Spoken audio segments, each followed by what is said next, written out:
opinions you're about to hear on this show are strictly those of the panel.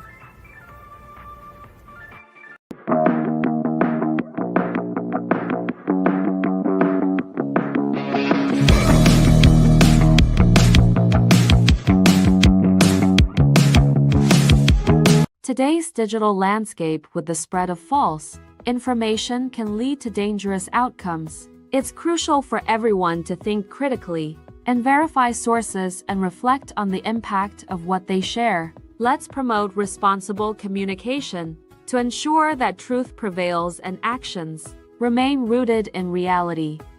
The following program is rated TV MA-LSV. It contains strong language, sexual situations, and violence. It is intended only for mature audiences. Well, hello. Welcome to the show. My God, you have so many intros. It's like going to a movie, and it's like produced by, brought to you by, I got to make in sure partnership everything's with. covered for YouTube because they don't like it if you Good gravy. don't do everything. So it's not for anybody else, just for YouTube. But thank you for joining me tonight. I'm sorry, I'm really, really tired today. So am I. My ass has been dragging all day. Believe that. Yeah. I haven't slept very good, and I'm really Well. beat. And but thank you very much for joining me. I appreciate it. You're welcome. Thank you. And so you and I have been talking a little bit off and on about how the left is basically running men away, good men away from their stance on everything, and that they just hate men, unless you want to be on women's football teams and stuff. So that's what I just want to be in the locker room with them. I don't want to play football with them. So I figured we should small talk, Janet. You know what? Where's the personal part of the show, where we get to know each other? Like, how was your week, Emp? What'd you do, Emp? Did you conquer any lands? Did you do anything fun? How was your Memorial Day weekend? Since I haven't talked to you, since I didn't bother to invite you to my Friday show. Mm-hmm. Well, how was your week? Well, you didn't ask. I kind of feel a little neglected here. Fine. You know what? My week was busy. I worked all week. There. You happy? Well, I guess. My allergies have been terrible. I got my shots on Wednesday. I've had a snake in the last 3 days I've had to kill in my coop. I've got a bunch of trees down. I don't have a chainsaw big enough to cut them. So my last 2 weeks. I have a snake too. So I'm just doing the best I can with what I've got to do. See, lucky I don't have to worry about the coop thing or anything. What I have to worry about are skunks getting in my damn yard, digging up my backyard, assaulting my poor 100-pound dog who has no sense of aggression or common sense, and will go and sniff the skunk. So we got some snakes, but nothing like what you've got down there. You got like gardener snakes, the occasional water moccasin. I have creeks on both sides of my property. I have my house like in the middle, and then on each side there's a creek that runs through there, and we have lots of rain, lots more water rushes through there.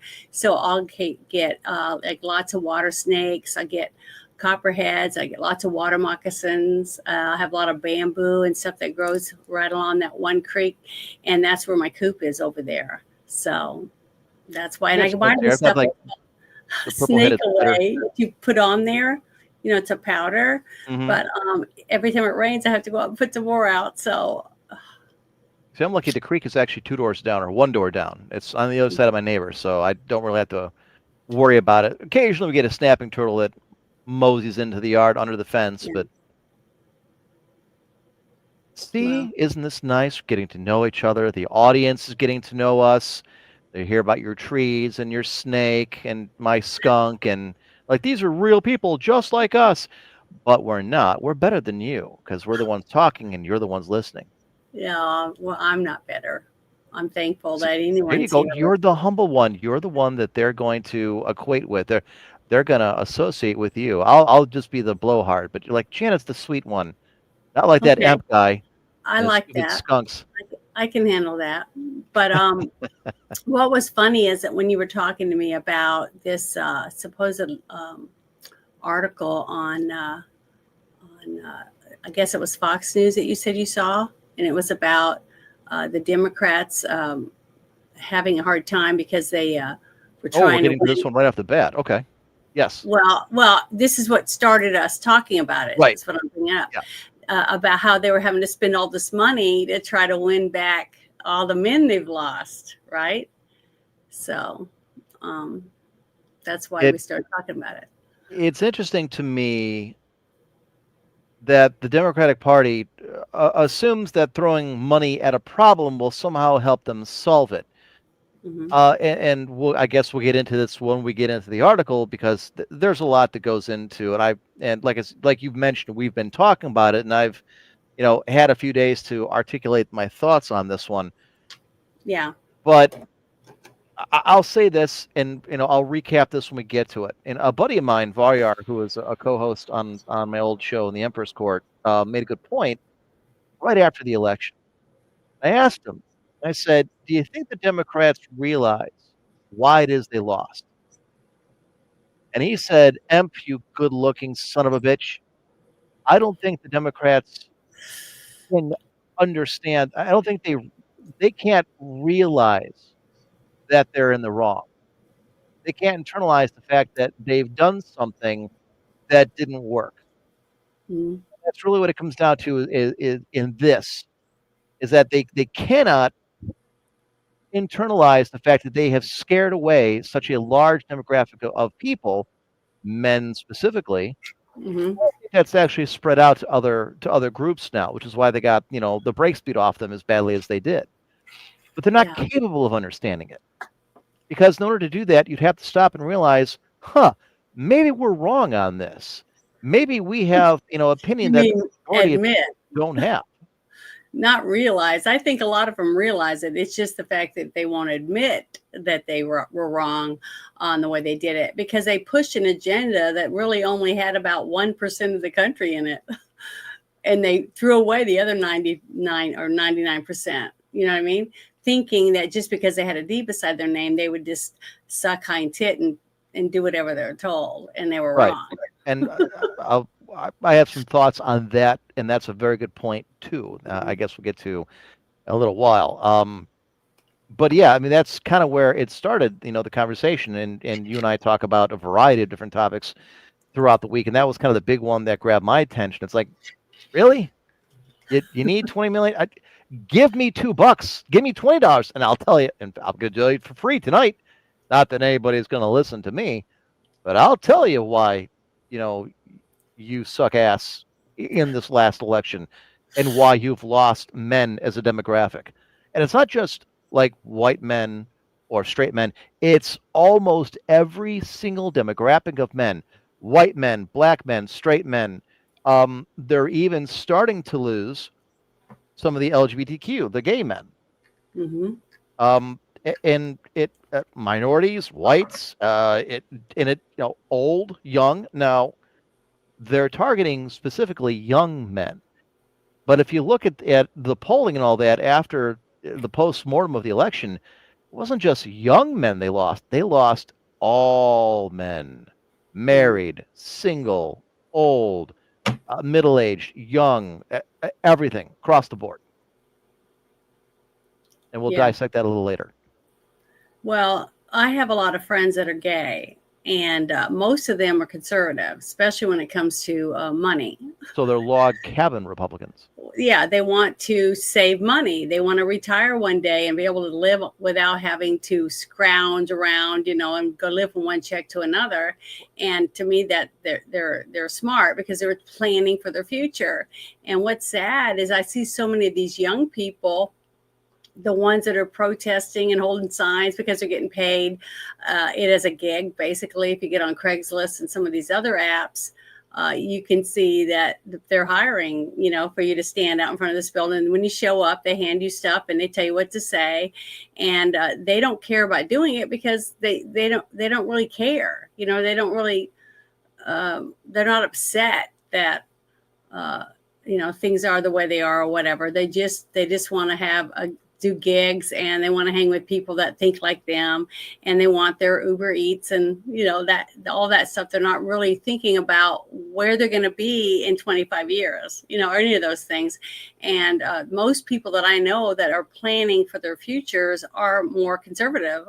I mean, that's just sitting with people and having conversations.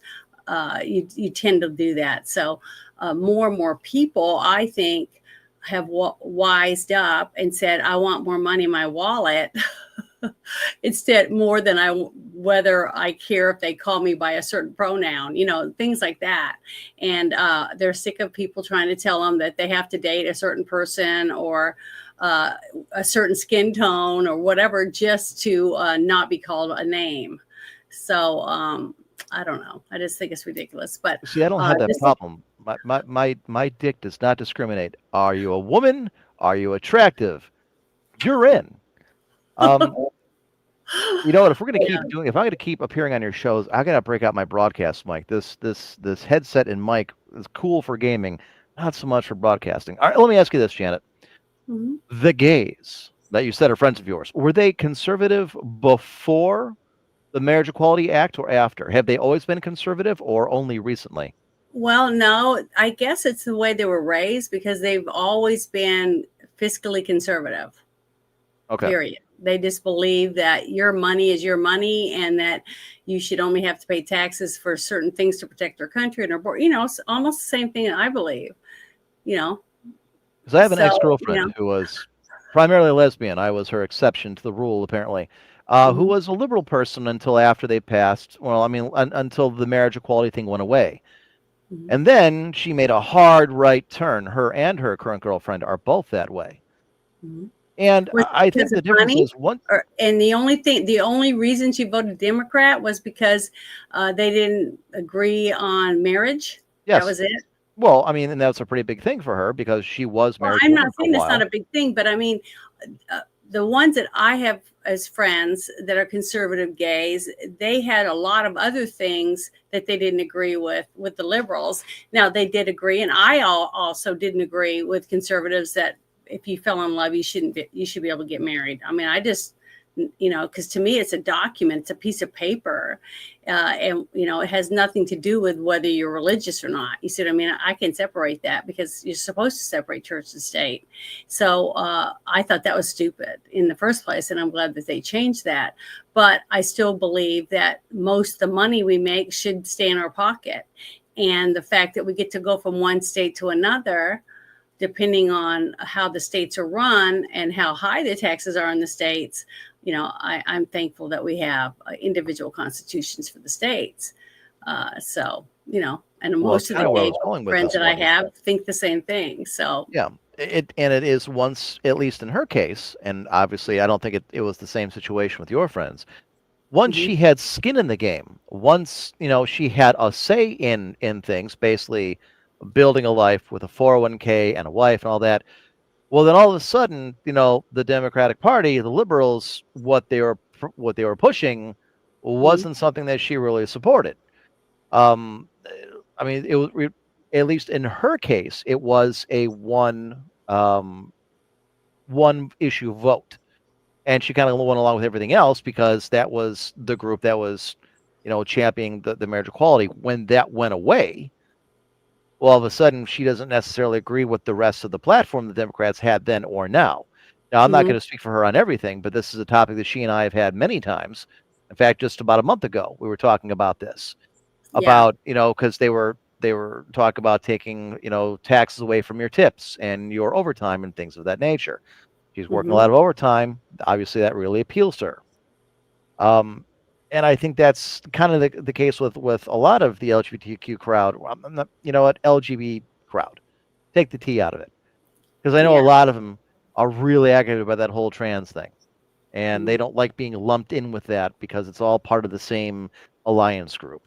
And again, if they've got skin in the game, once they have a say in something, once they're making money that's now being taxed, they've got a 401k, they've got to worry about with a trade war going on and what have you. Well, all of a sudden, you're going to go with the group that's championing you, that's best for you. You're looking out for number one at this point. And Mhm. I think it would be hard pressed. And I'm not talking Trump, I'm talking conservatism versus liberalism. And I'm not sure how many people out there that liberalism, progressivism, the Democratic Party actually helps anybody on an individual or group level. Mhm. They're not doing anything for you folks. You Mhm. know, it'll be really interesting to how deep this Biden scandal gets, to see all the different, the economic choices they were making, and passing the laws, and pardoning all these criminals and everything else. This doesn't help anybody. And then you find out that a vegetable has been doing all this. Talk about destroying your trust in the administration, into Mhm. the way things are done. Maybe V8 wants to sponsor a vegetable, but nobody else does. The thing is, just because it was Biden and they'd use the auto pen and who knows who else was doing what in there, because we know it wasn't Biden making all those decisions, because he couldn't even make a decision, go to the bathroom, or things like that. At least that's how it seemed to me. Well, I'm pretty Uh, sure he pooped himself. it, That was an it, easy decision to make. it definitely made me realize that I don't trust most people in the government. It didn't matter whether they had an R or D or I beside their name, because as of right now, when I look at what Congress has done since Trump's been in office, they haven't done squat. All right. So I don't trust any of them until they start passing some of the things that Trump has had to been forced to write an executive order for. I don't trust them either. I mean, they're basically doing nothing. We're paying them and they're doing nothing besides having meetings, and to me that doesn't, that they look just as bad as the other people that were already in office in the White House. So the only person I've only seen a few people, 5 or 6 people actually doing anything, making a difference for actual people. And even though Trump went to California and North Carolina and talked to the governors and stuff, and the mayors of the cities of damaged fires and floods and mudslides and all that, they still haven't done what they said they would do when the president was talking to them. And opening the doors for them so that they could pass through all the red tape and everything, and they still don't do it. So that just makes me believe that politicians are all crooked. I mean, they just aren't going to do it unless we force them. You're Unless just the now coming to people, this conclusion? no, I'm just Okay. saying, from the left or right is what I'm saying. There is no difference to me between the R or the D when The it comes to politicians, and this this is in general that stuff. terms, will never do anything unless you force them to. It is Yep. the path of least resistance for them. They will never go out of their way or out of their comfort zone. They're more than happy just to exist, to collect that paycheck, to be a person of influence. And Mhm. if you want something specific, you have to make your voice heard. Sometimes that works. It used to be all the time. Nowadays, it's hit or miss whether they're going to give a damn or not. But I mean, what you just said, it just reinforces the saying that politics are local. When you get right down to it, your state governor is probably going to have a bigger influence directly on your life than the president will. So Yeah. if Gavin Newsom not doing anything for the benefit of the state shocks no one. So when people tell me, well, he's a front runner for 2028, bullshit. Mhm. Maybe people in California will vote for him because that's just what they do. But anybody with an ounce of sense looks at this and says, this guy has run his state into the ground. Why the hell would I want him to run the country? And Newsom's a perfect example of somebody who just isn't going to listen to anyone, Trump, his constituents, or otherwise, Yeah. because he knows best and he's going to do what he wants. And he has an ideology that he very desperately wants to follow and push on everyone else. 100%. Well, this first article that I found digging around after we talked about some of the things that, about men leaving in droves, and they're losing men because of men are just like feeling like they've been cut out, basically.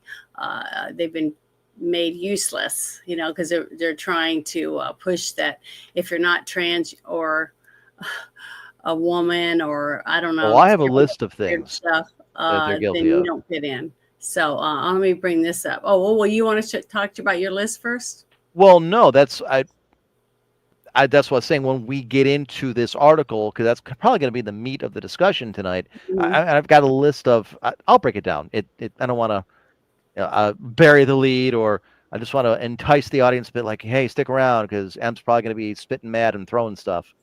Okay, well, this article is what I thought was really interesting. I saw it earlier, and I just thought we could, go through it and whatever and look it over.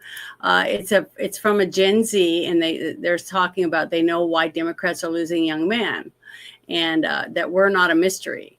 But so I wanted to play this little article or this little video from Fox News. So let me get it. I don't know. Can you see it? Yes. Okay. So you may have seen these videos on social media poking fun at how different generations approach work today. Travis is not in, is he? All right. We can loop in Cruz. I feel like he should have eyes on this. Who puts a call on Friday? I thought our company was getting rid of meetings on Fridays. Like, what the hell happened?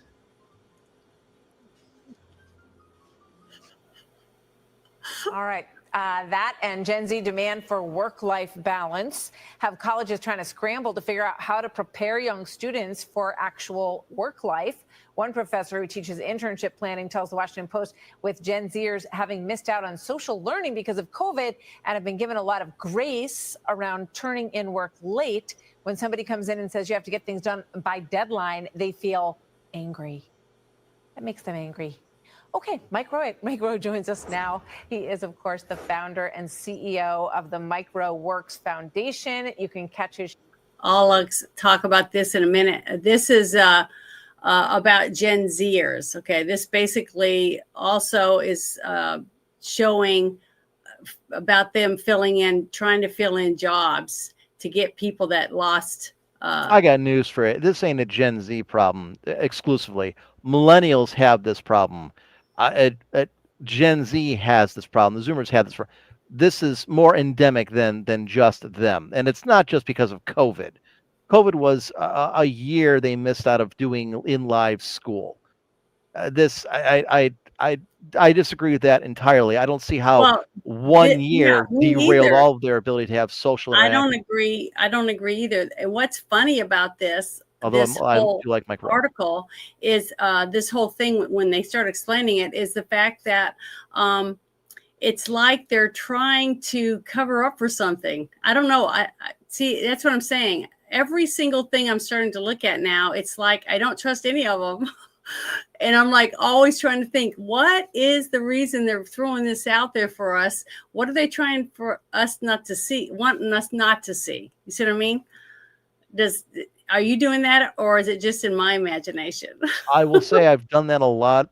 I will say since COVID, since the 2016 election, even before that, I take everything with a grain of salt. Like, what is and to your point, what is the real reason that this story is being run? Why is it that they're taking this specific stance? That's what I mean.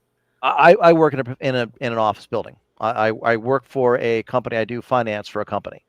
And I will tell you that on Fridays, it's a ghost town. On Mondays, it's a slightly less ghost town. And you can always tell who's going to call off. The 35 and unders are burning up their vacation time constantly on Fridays and on Mondays. They don't want to be here.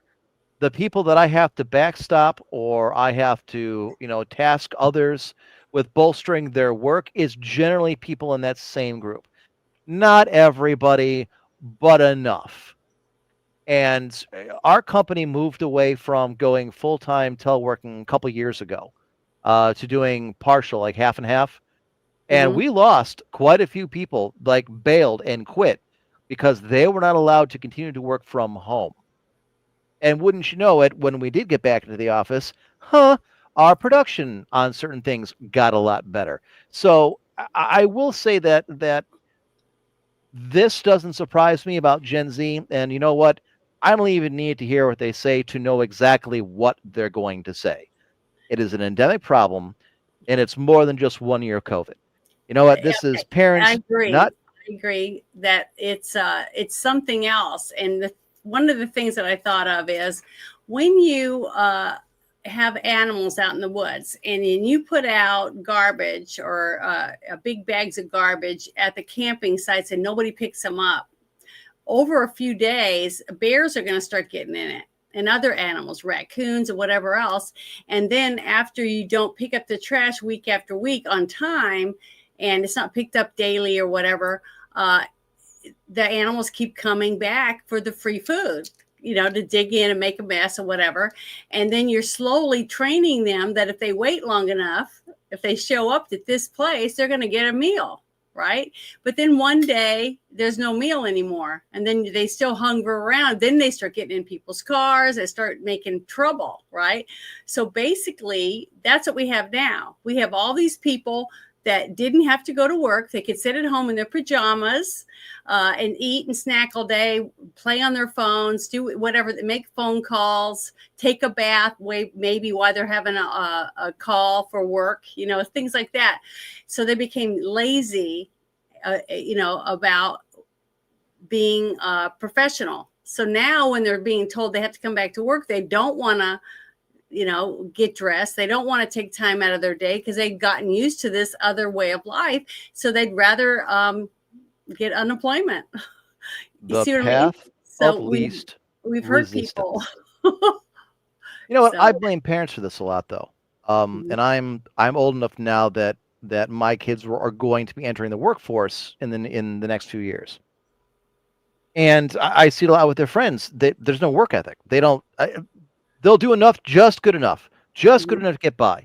Just like Office Space, I do enough work not to get fired. Yeah. That seems to be the overriding opinion.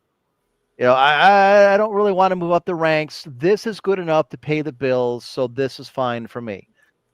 It's like nobody at home let them know that when you get out there into the real world, nobody's going to help you. Nobody gives a shit about you. Maybe your mom loves you. Nobody else does. Emperor at work doesn't like your ass because you show up 10 minutes late, you leave 15 minutes early when you don't think I'm looking, or you don't think one of the other foremen are looking, or you don't think the director's in the office. You don't care because I have to fix your work. I've got to backstop you, or one of my people does. Mm-hmm. They do just enough to stay employed. They don't have any energy to advance the company. They don't take any pride in their work. And I'm using a very broad brush, but let me tell you, folks, I've been doing this for a while. This is accurate.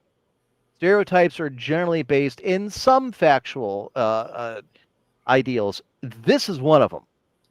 If you But were you in also- that age group, and again, not everybody, okay? But It's real. You did say that they sometimes will call in on Mondays, right? Because they didn't really want to come in on Mondays. Nope. And that was because they partied on the weekend, more than likely, even if Probably. they weren't young, right? But the thing is, just like you said, they spend all their vacation time and stuff early, here and there, or whatever. Constantly. Okay. constantly. And the reason they do that is because they are living their life as a vacation. Just like you said, they're I'm working living as my little best as life. possible. YOLO. Yeah. They're working as little as they have to, and only putting in what they have to get what they need to survive and to live and to have fun and buy some beer or whatever. Now, as most people that want to put into their retirement and one day buy a home, maybe get married and have a family, that's when they start hunkering down. Oh shit, that's an excuse I've heard just recently. Well, Mr. Emp, I don't really care about all that because I'm never going to own a house, so I don't really need to worry about it. I don't need to think about that because it's out of reach for people my age. They've already bought into what everybody in the media said, which is nobody today can afford a house like I could, like my parents, like my grandparents, yada, yada, yada. I understand that there is a housing crisis in the country and that prices are out of control. I understand that. That is something that will eventually correct itself. I also understand that expecting a 20-something to have it all figured out and to have a good attitude is asking a lot. Most 20-somethings didn't have it all figured out. All right. It took me a while until I was like 24, 25 before I got my head on straight. I understand that. But you know what? A lot of people I deal with are in their early 30s. Some are in their mid 30s. That's why I said this is not just a Gen Z problem. And they Well, I they don't haven't think figured it out it's because just, they don't but care, Janet. They I don't don't give a think shit. I don't think it's just that though. Last year, I don't know, it was one of the Friday night shit shows. We were talking about the whole the 15-minute cities and stuff. And to me, that all started stirring up towards the end of COVID, when COVID was people were starting to do their own thing, and they weren't said, I'm never wearing a mask again and all that stuff. And then they were saying how nice it would be to be able to drive 15 minutes to get food, go to the restaurant, do all your shopping, do all these things, and go to work and come home and not have to do all these 1-hour drives to work and all that. So to me, all of that kind of seems to work together. You get people to where they're not motivated to work. They work as little as they have to. They're the perfect people that'll pack their stuff and say, yeah, I'm ready to move into a 15-minute city and not have to do all that extra work to get the things that I need. So that's what I think some of that had to do with it, that it was a perfect way to program people and get them in the frame of mind to where, I'm never going to have a house. I'm just going to have an apartment, the lazier way of living your life and not having to worry about paying into taking a lot little of out of your them check still each live at week. home, Janet. It's not even an apartment. Dudes No, in I their know. 30s, That's what I'm chicks in their saying. 30s living at home. I know. Well, they can't It's afford a house. Then you know what? Go buy an apartment. You know what I did with some buddies? We got an apartment together. That's what we did. There was 3 of That's us what I because did. individually we couldn't afford it on our own. Look, you know what? Everybody can go about their life however they want. All right, as long as you show up and you do your goddamn job. But that's the problem. People don't, and I understand. I sound like an old man now. So I am now in my 40s, and I sound like the guy. Get off my lawn, you damn kids! I get it. All right. I never used to be that way until I've had to deal with it for years. I used to work for the government years ago, back in like 2012, 2013, 14. All right. It was just as bad then. The problem is it was institutionalized. That's why I don't have a whole lot of sympathy for a lot of these, government types are getting wiped out. All right. When I moved to the private sector, it was a different story. Those people generally got weeded out. That isn't the case anymore. And I think the problem is because you can't weed out everybody. And that's what we're looking at these days. And again, there's got to be some exceptions. There are exceptions to the rule. All right. I can count on one hand with a finger or two left over, some good techs or some good finance or some good auditors, people in my department or for the company I work for that I can rely on to put their pants on straight, come to work wearing socks, and do their job. And I see you smirking and you think I'm kidding. I've seen people show up wearing slippers, wearing pajamas. Pajamas. They're shopping, they're going to restaurants, they're going to the movies, they're living their life like they're in their living room or in their bedroom. And that's what I'm talking about. They don't feel like they have to fix their hair, put on a decent outfit to go to an actual job, like a skirt and a blazer or a nice pair of slacks. It took about 2 weeks for my company to get that shit in order after everybody came back from COVID. See, like, oh no, this ain't going to fly. If you want to look like a slob in front of your computer at home where only the dog is embarrassed to look at you, that's fine. That isn't going to fly here. And you're right. Now, I can't throw a whole lot of stones, Janet, because I grew up in the 90s. I went to high school in the mid and late 90s, and we were wearing friggin' grunge stuff. We were wearing our jeans with our flannels and our hats and our thrift store sweaters. I miss the 90s. I miss the 90s more than certain dead relatives.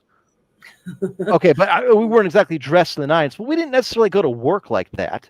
I mean, you dressed for the job you had. You're supposed to dress for the job you want. Well, if that's the case, then apparently I work with a lot of people that just want to work at goodwill. Well, I'm going to play a little bit more of this. We don't have to watch the whole thing, but I just want to kind of give you guys a idea of the direction that they're trying to get you to see, that Gen Z's work life demands, and how it affects whether they can get jobs now today and stuff because of COVID. So let's see what else I have to say. Show people you should know on YouTube. Mike, great to see you. I mean, I work with a lot of people in these generations who understand deadlines because they're really important in the news business. But is this a larger problem that you see out there, and how do we fix it? Yeah, it's a problem. Yeah. And, look, deadline is just another word for consequence.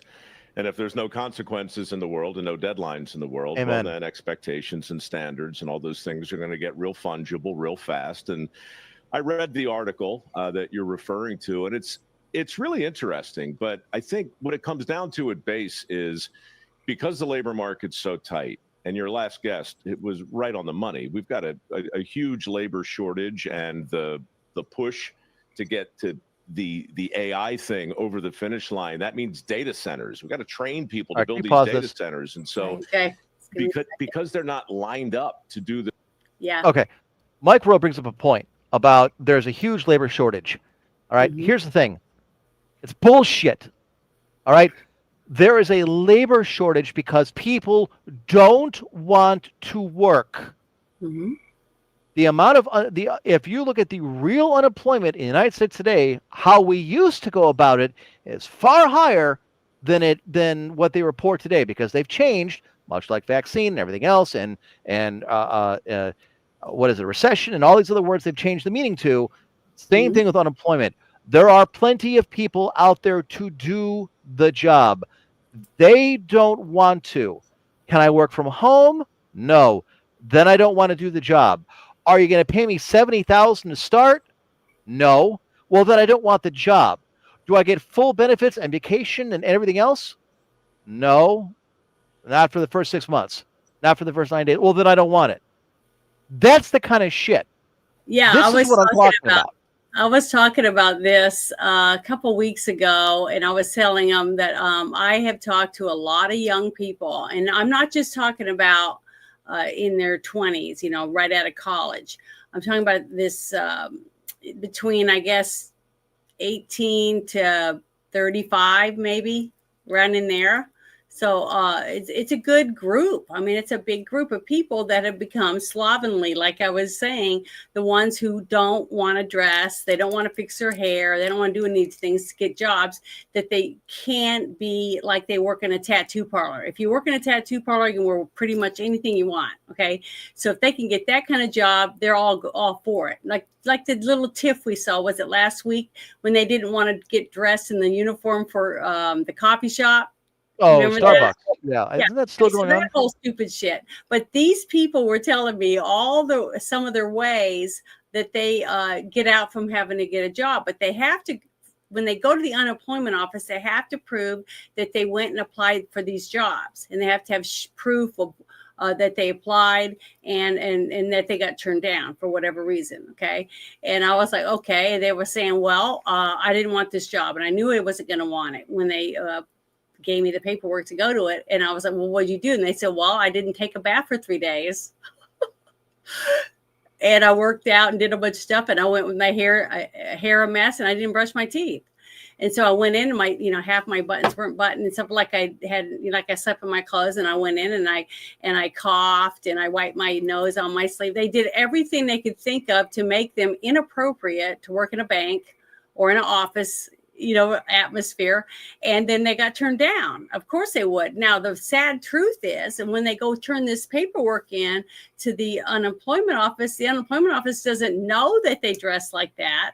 It doesn't know how they acted when they were there. You see what I mean? So we're paying people not to work because they don't want to work. That's the sad truth. And this kind of stuff is just, it's sad. And this is the narrative that they use about why we have to have open borders, to let people just flow in, because we don't have enough people that want these jobs. Americans don't want to do these work. And it's not true. We just have lazy. So you're pro illegal immigration? No, but I'm saying that's what they use. Well, no, I'm saying this is why. I can't believe you're defending bringing in people because Americans don't want to do the job. No, I'm not saying that. I didn't say that you surprised at all. me. Very disappointed Not angry, Can you- just Can you very not hear disappointed. me? No, I can. I'm making fun of you. That's all. Okay, Don't hurt because me. that is not true. I I didn't know. say that at all. But that is one of the reasons why the left can say that that's what's going on, because the numbers are showing they can't fill jobs. When you go buy a business over and over and over again, it says help wanted, and you go in and you talk to the guy, you know, you've had this sign up for 6 months. How come you can't hire anyone? Well, nobody's qualified. And they're like, what do you mean? Well, they come in and they fill this out, or they can't lift anything over 5 pounds. You know, they always have all these excuses about why they can't take this job. That's the reason why our jobs are not being filled. It's because we have too many lazy people.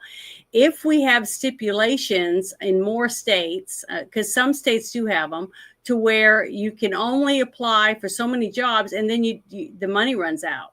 You can't just keep doing it month after month after month, work a couple days and then quit.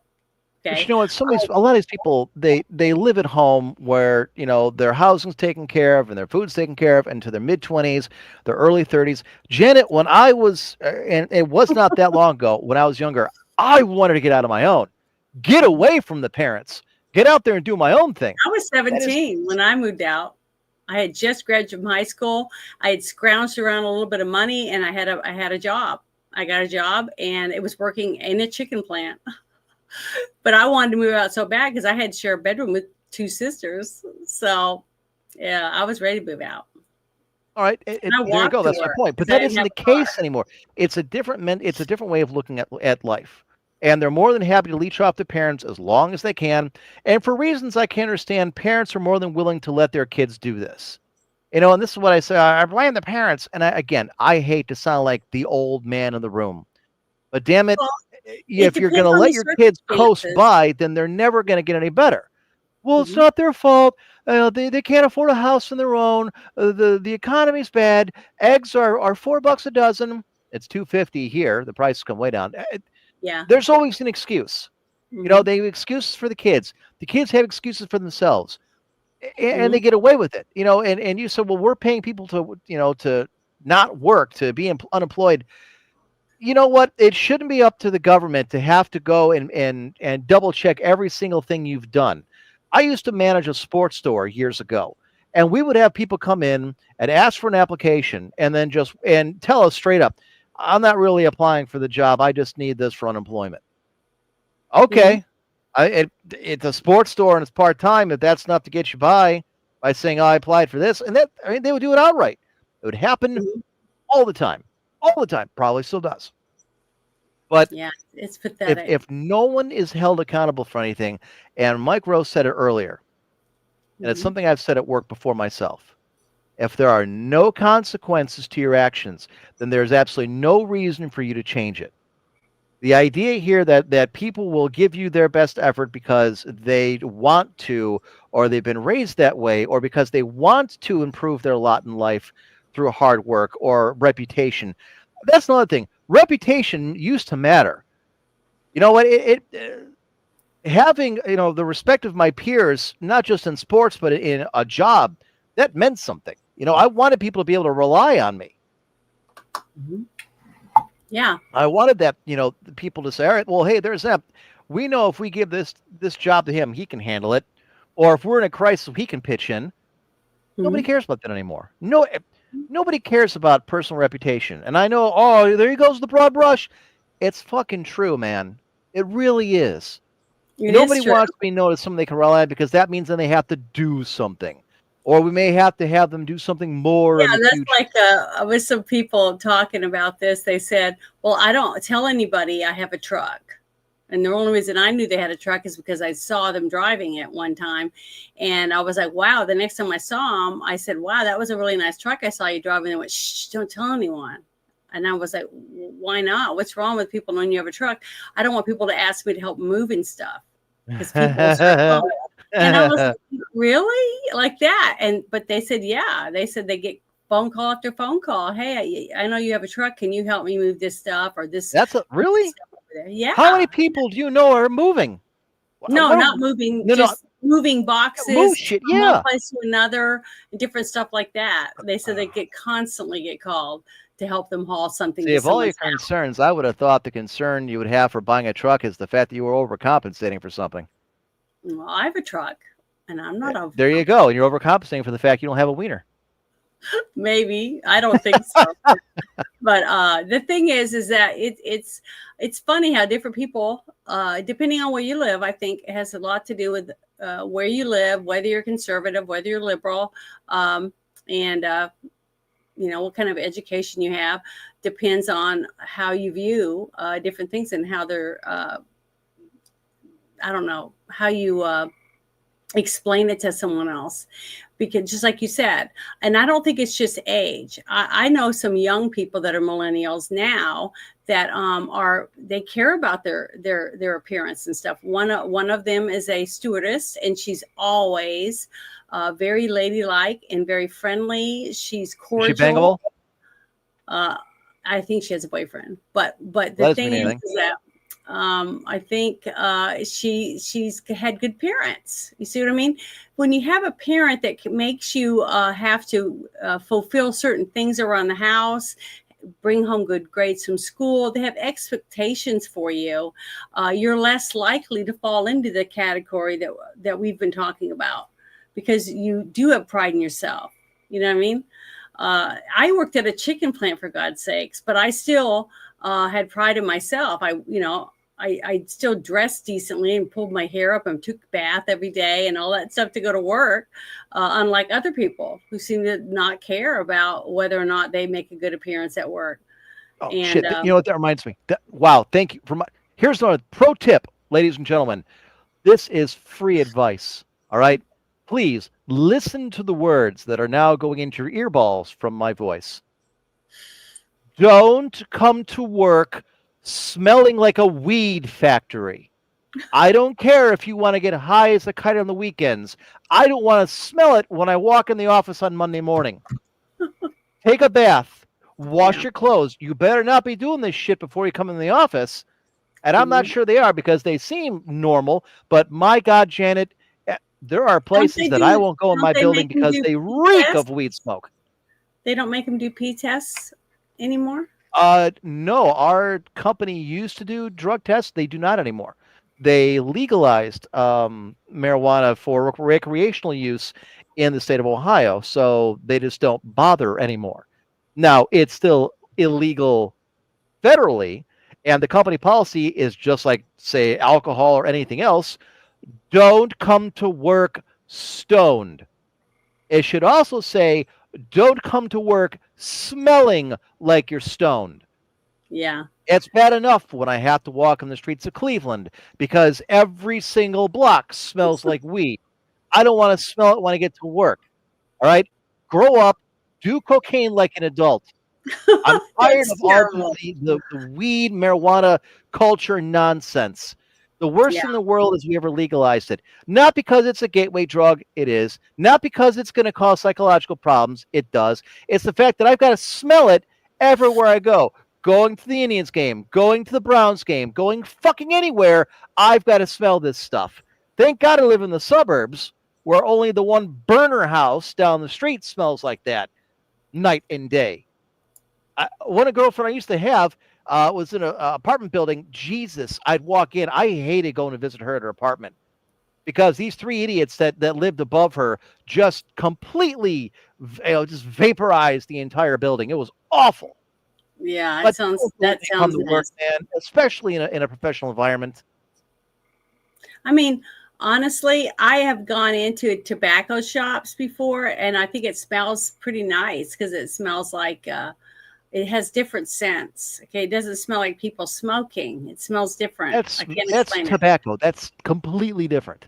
Well, you know? the thing is, though, but later on, if I go somewhere else, like a bar where people were allowed to smoke, and then I am sitting next to a table that has an ashtray on it or whatever at a bar, I can't stand the smell of the ashtrays and stuff. So, and that's just cigarettes. So I don't know how a lot of people deal with all that stuff. Well, I grew up with two parents that smoked, still do to this day. So I guess I My am mother smokes, more used to and I that. still don't like it. Yeah, it took me after when I moved out in my late 20s.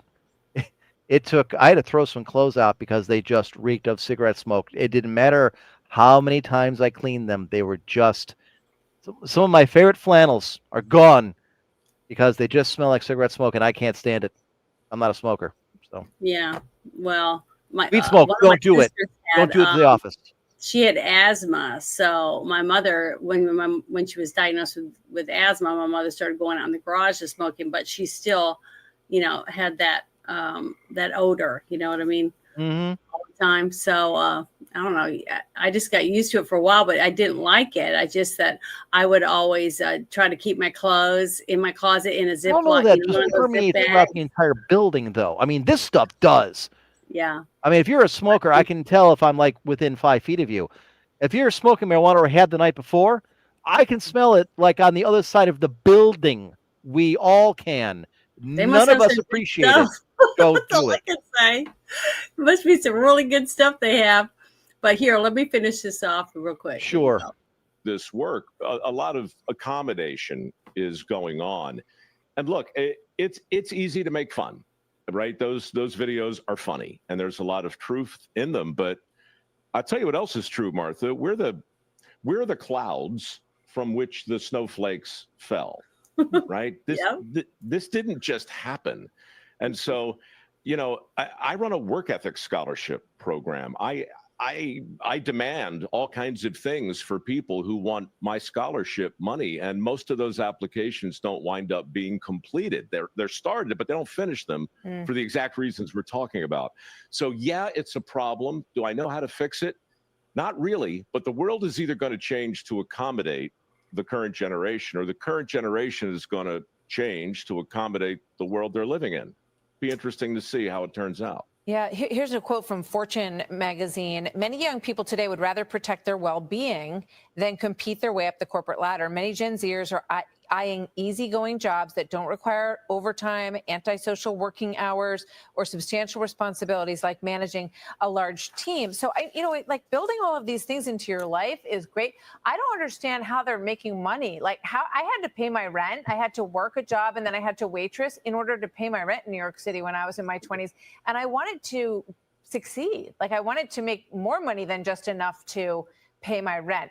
Is that missing, that motivation of the money? Yes. I don't think the motivation for the money's missing. I think the consequences for not having the with the safety net 15 feet below you all of the time, there's no consequence for falling. And so you just begin to have a warped understanding of how gravity works. I think we have a warped understanding of. Yeah, right there. What he was talking about, there's no consequences, right? When we had schools where every kid got an award, whether they worked hard or not, that's when it started.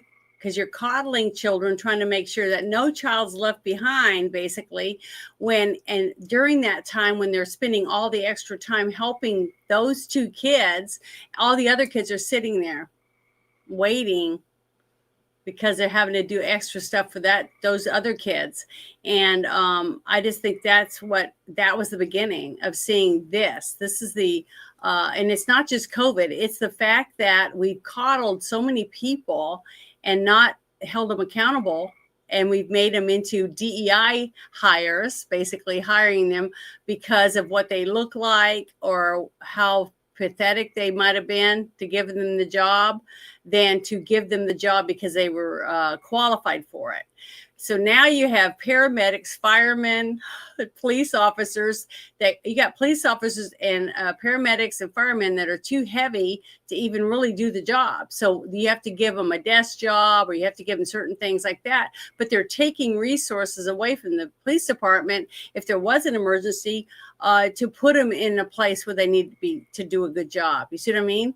So we put people in danger in some areas when you put people in jobs that aren't qualified for the job.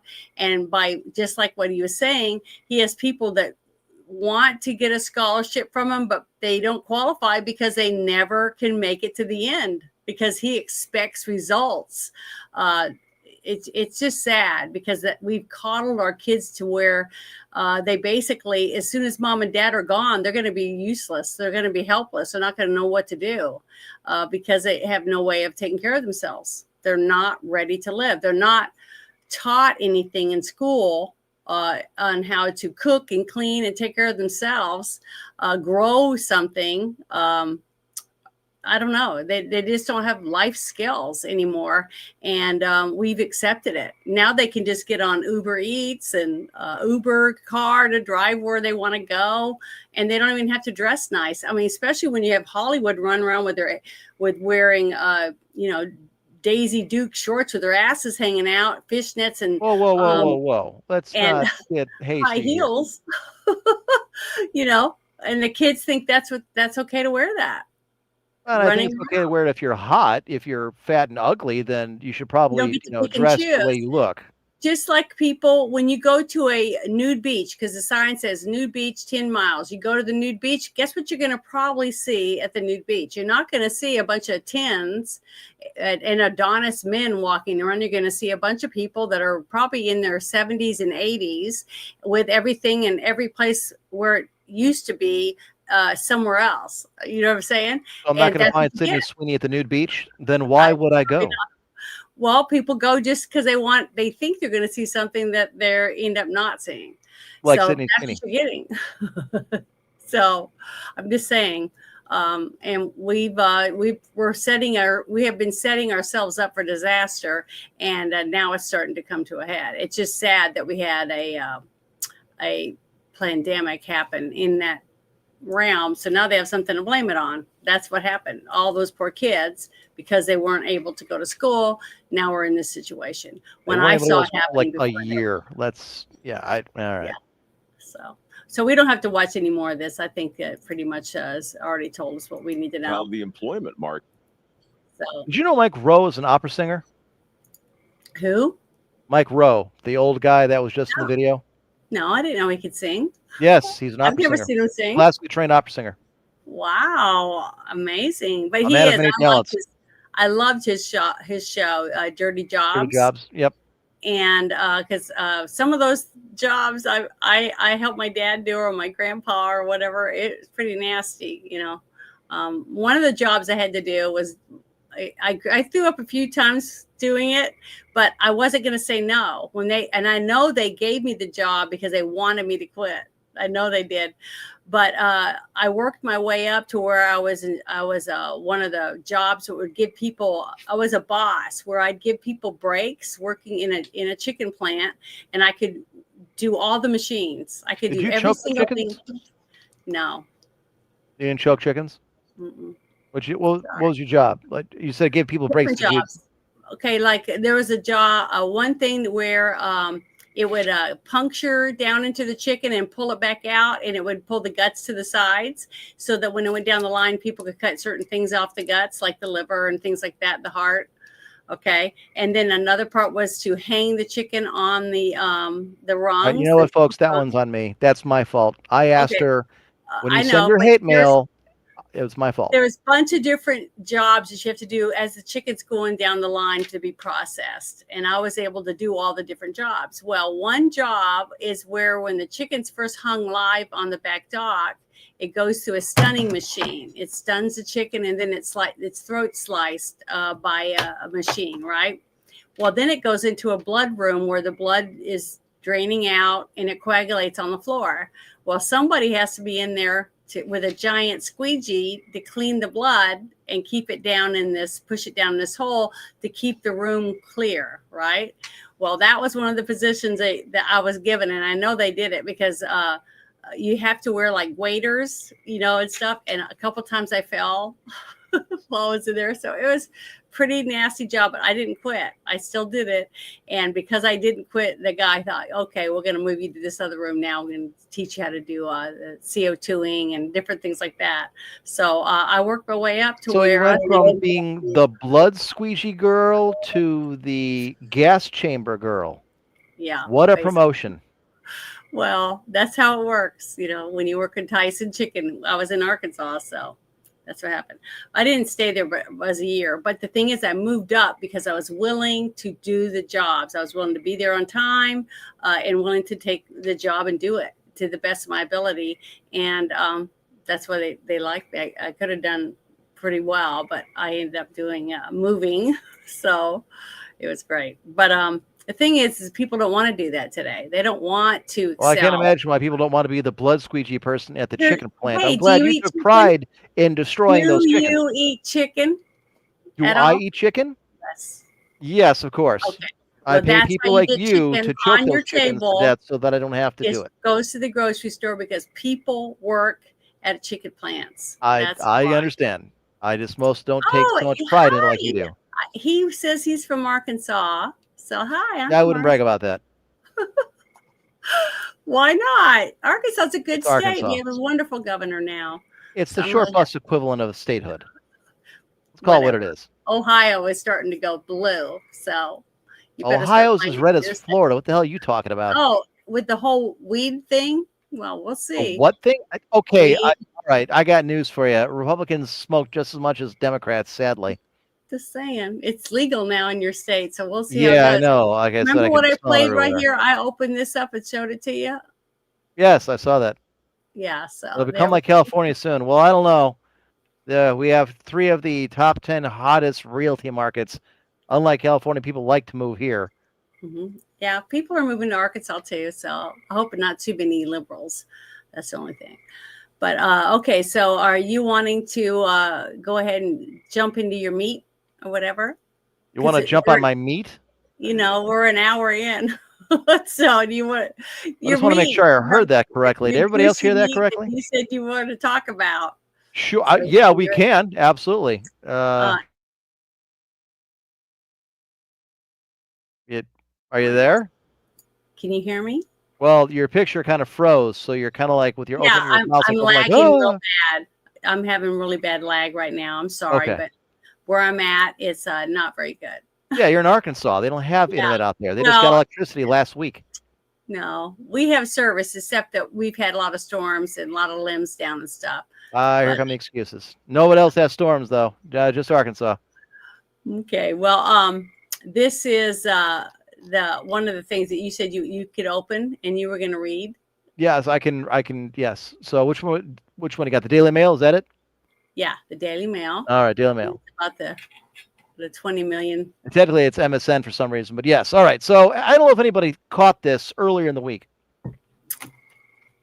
but the Mhm. Democrats don't know why men are leaving the Democratic Party and voting in record numbers either for conservatives or simply not voting at all.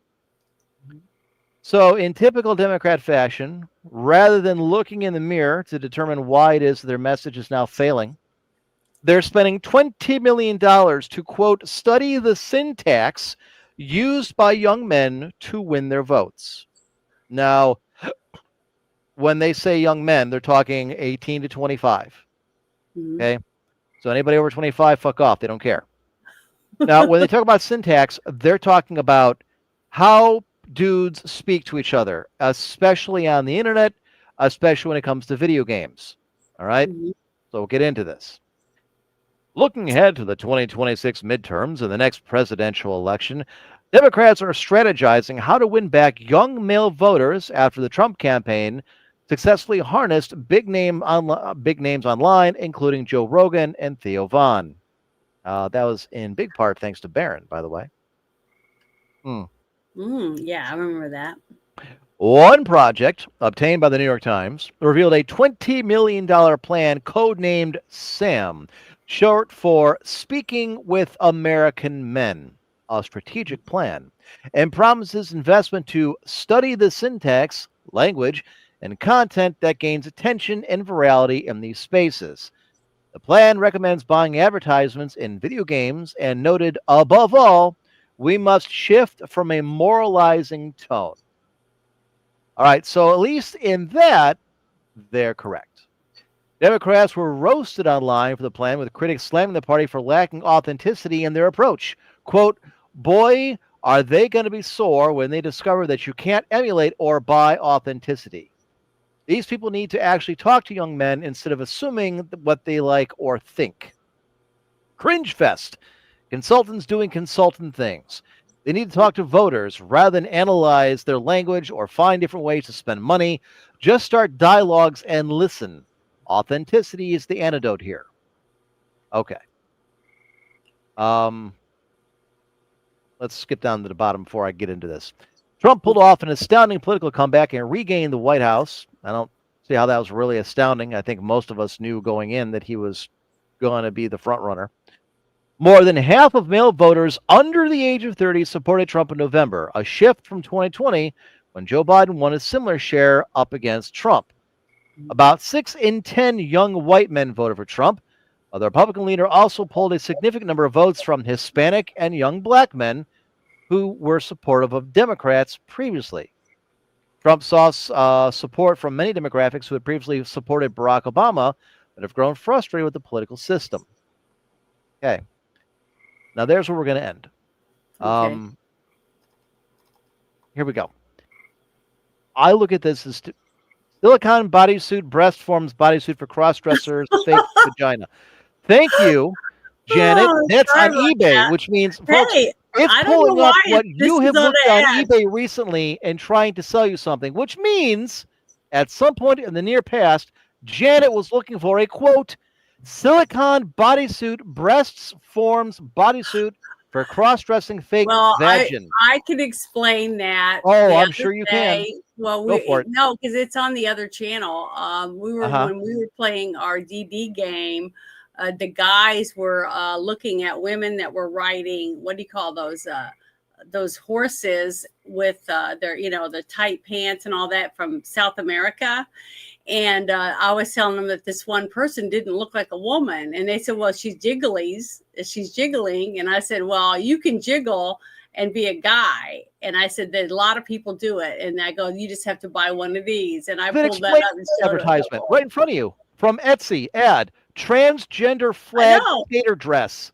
That's what I said. I was showing Look, them. I'm not how going they to judge could what do you that. do in your spare time, Janet, but Jesus. Is there any way you can like clear the cache or delete your I don't know how to do browsing all history that before a stuff. show? I don't know how to do that. Sorry. Isn't that terrible?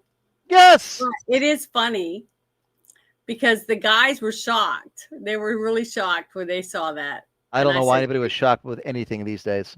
oh, well, Okay. you should be shocked. And I feel sorry for you guys. You guys don't know what you're getting until after you've unwrapped it. Basically. Oh, no, don't feel sorry for me. I don't bang anything under the age of 35 anymore. I know exactly what I'm getting if it's like a more mature woman. I don't have to guess like, is there a stick down there or not? I'm not rolling the dice anymore with the younger one. But yeah, see, it's just funny. But All so right. you done with this article? I'm done with the article, but I've done reading it, but no, we're going to discuss it. Okay, I'm ready. But I'll get rid of the transgender stuff. Thank you, because you know that the fake breast and vagin, VAGIN. Yeah, but that's what I was distracting. trying to show them. That I feel sorry for you, men. I mean, it is dangerous out there. I mean, You know, really quick, before I get into this, that other article we're not going to get to, the Sydney Sweeney bathwater soap. Did you see that shit? Yeah. You Oh, want me to bring I it got a good laugh out of that because I remember covering the original story back on the Empress Court when Bella Delphine, this British whore, was actually selling bottles of her bath water and like sold out an entire like bathtub. So those who haven't seen, Sydney Sweeney is selling 5,000 bars of soap that is infused with her literal bath water. And she made the joke, well, people are always saying they want my bath water, so I might as well sell it. Good for her. I find it hilarious. I'm glad she has a sense of humor and is leaning into it. She's going to make money off of it. And I guarantee you that shit will be sold out the minute it hits the market. Well, that isn't so bad because remember, Gwyneth Paltrow had a candle that came out that smelled like her vag. Remember that? Yes. On that So Goop website. I'm just saying, if there's sick assholes out there that want to buy people's bath water or their dirty underwear or their candles that smells like their vag, then that's the only reason these people can make this shit. You know It's what? And I was because very disappointed in that sick candle. The only thing people, it smelled like to me was you failure, know, silicon, and shame.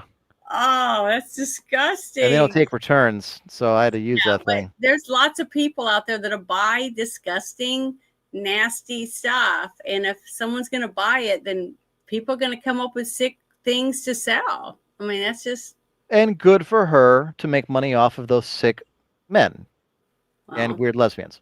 Okay, yeah, so back to this: the $20 million that yeah. Democrats need to spend to figure out how men think.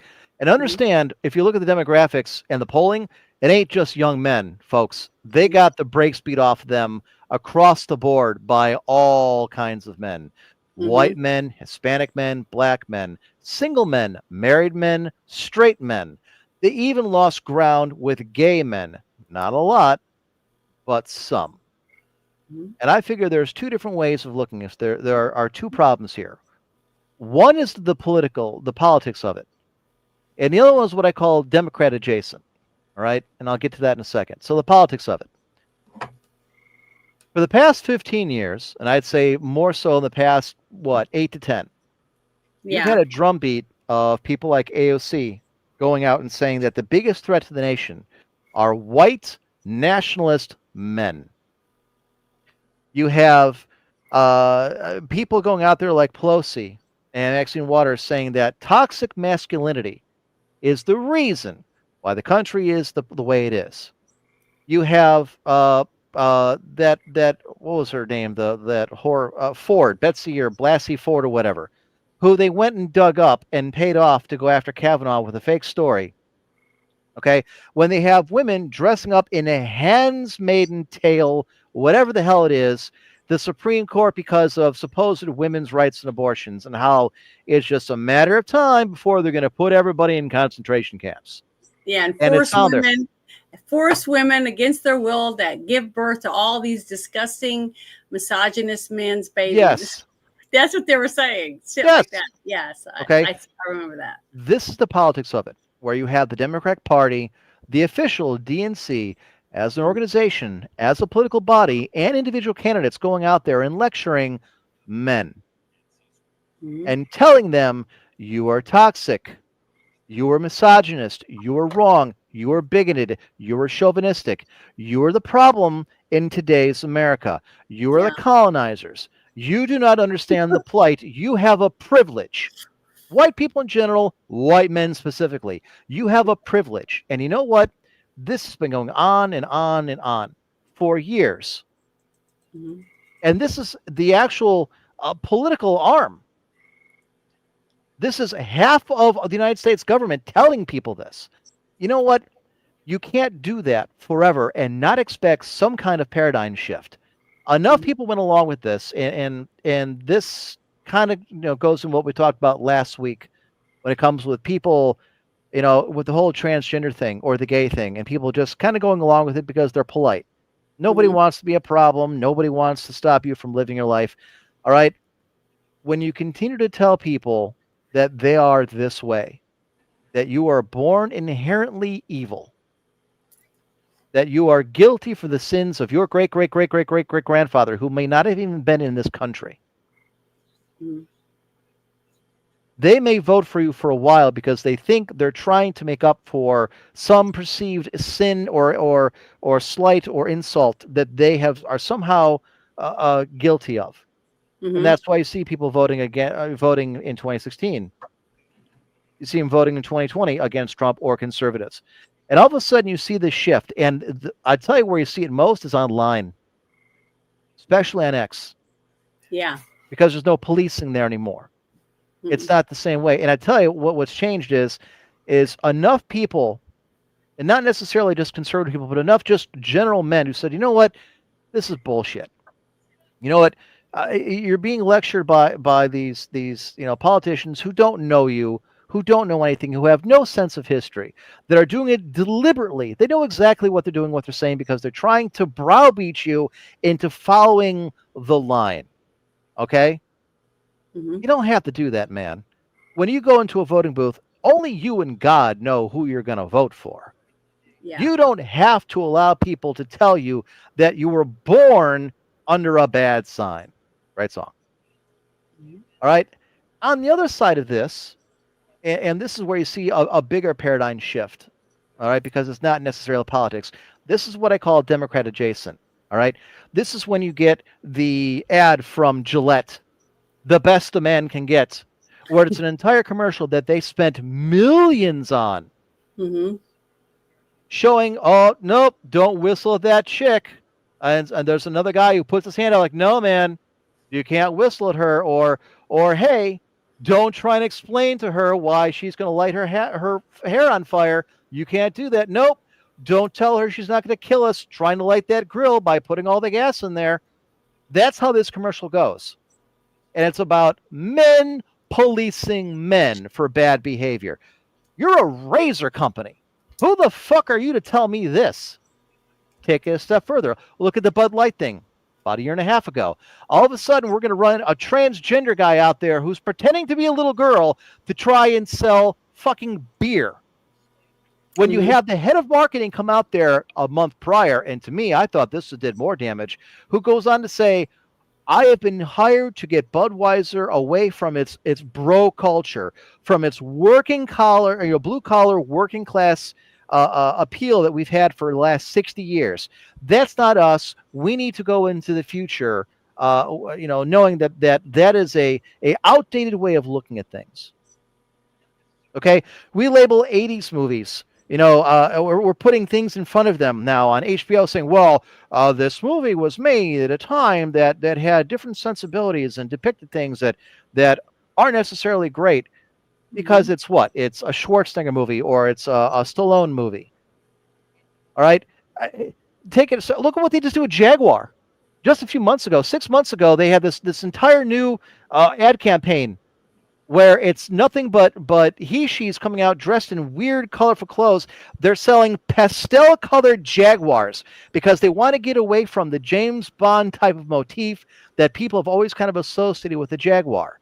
You got to be a man of business, a man of success, someone of dignity. That's how they've always gone ahead and try and sold a Jaguar. How many movies have you gone to in the last 5 years that are girl boss this and girl boss that? Okay? Men that are constantly being either, they're an idiot or they're the bad guy or they're the good guy who doesn't do anything. Even Chris Hemsworth eventually complained about it for what they did to him in the last Thor movie. Why he went along with it, I don't know. Look how Marvel's collapsing across the board for the MCU because that's what they are pushing. And their Disney movies and the Sony movies. And this is what I mean by you starting to see this more at a social level because the politics are there, what people like to call the message, where they're trying to push across that, women are as good as men at everything. You should be listening to women in these situations. And here's the reality of it all. And this is why I'm surprised the Democrats need $20 million to figure this out because their allies in the media, their allies in entertainment, have been pushing all this nonsense that have been trying to basically emasculate men. And you're trying to reverse tens of thousands of years of instinct of men being men, protectors, providers, soldiers, cops, people, firemen, you name it. All of a sudden, these are bad things. You don't need to provide for your woman anymore, your family. She's perfectly capable of going to work on her own. You don't need to hold the door open for her. She's okay. She can do it herself. I saw the statistics just a couple of days ago. What they're calling boy fatigue or something, or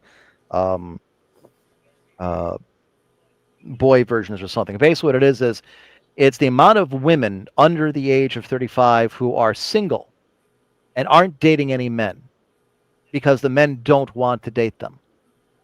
We've all seen the statistics recently. It's been a thing it's been in the media, it's been in the papers, it's been on TV, it's been on X about men who don't want to, date women, or they don't want to get married because they see what happens to their buddies, or they see what happens to other people or their parents where they lose half of everything to a woman who believes that she is entitled to things that she isn't, because TikTok has told her, you should be treated like a queen. How many of these fat whores go on there saying you need to be 6 foot tall and make 6 figures and have a 6-inch dick and drive a 600 horsepower car, or don't come calling? Mm-hmm. It's daily. Someone said, you know what, we work twice as hard, to provide or make it for a woman who has half the value our grandmothers did. Mm-hmm. You know what? And And what's this isn't really me. sad, though, is that I hear lots of young men, not just young men, I've heard men in their 50s say this too, is that they would they'd have sex with certain really psycho lefties that you hear them talking about, just sick stuff, and they loved Harris and all this different stuff, but they do her because she was hot.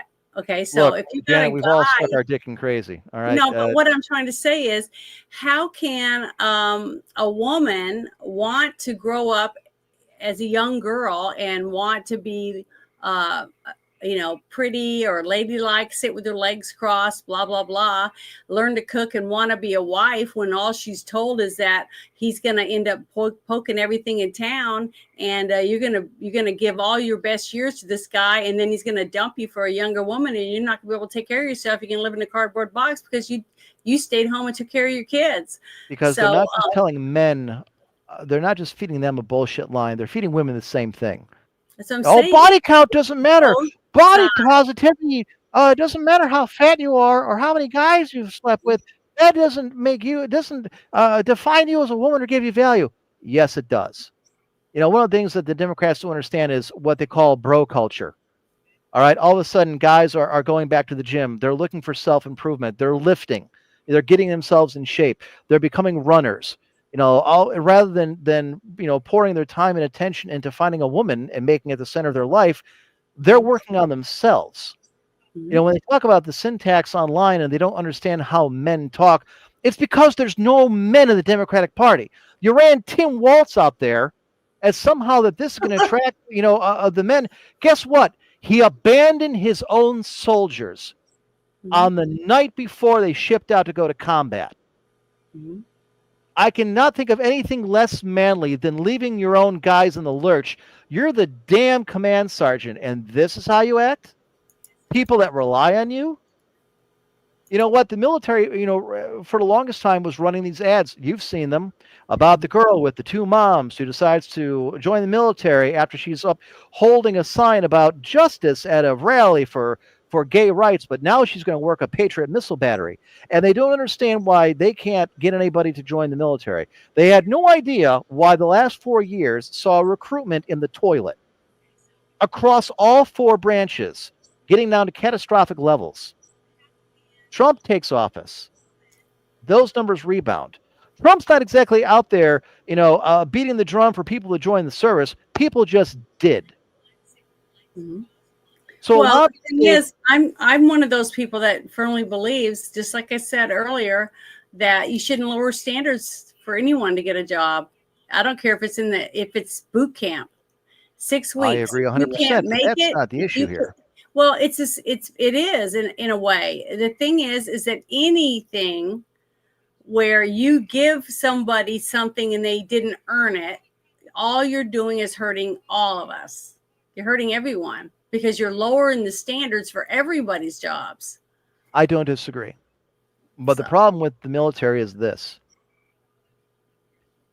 From the beginning of time, and any psychologist can tell you this when it comes to men, men bond through shared experience, through shared hardship. All right, spirit of the core.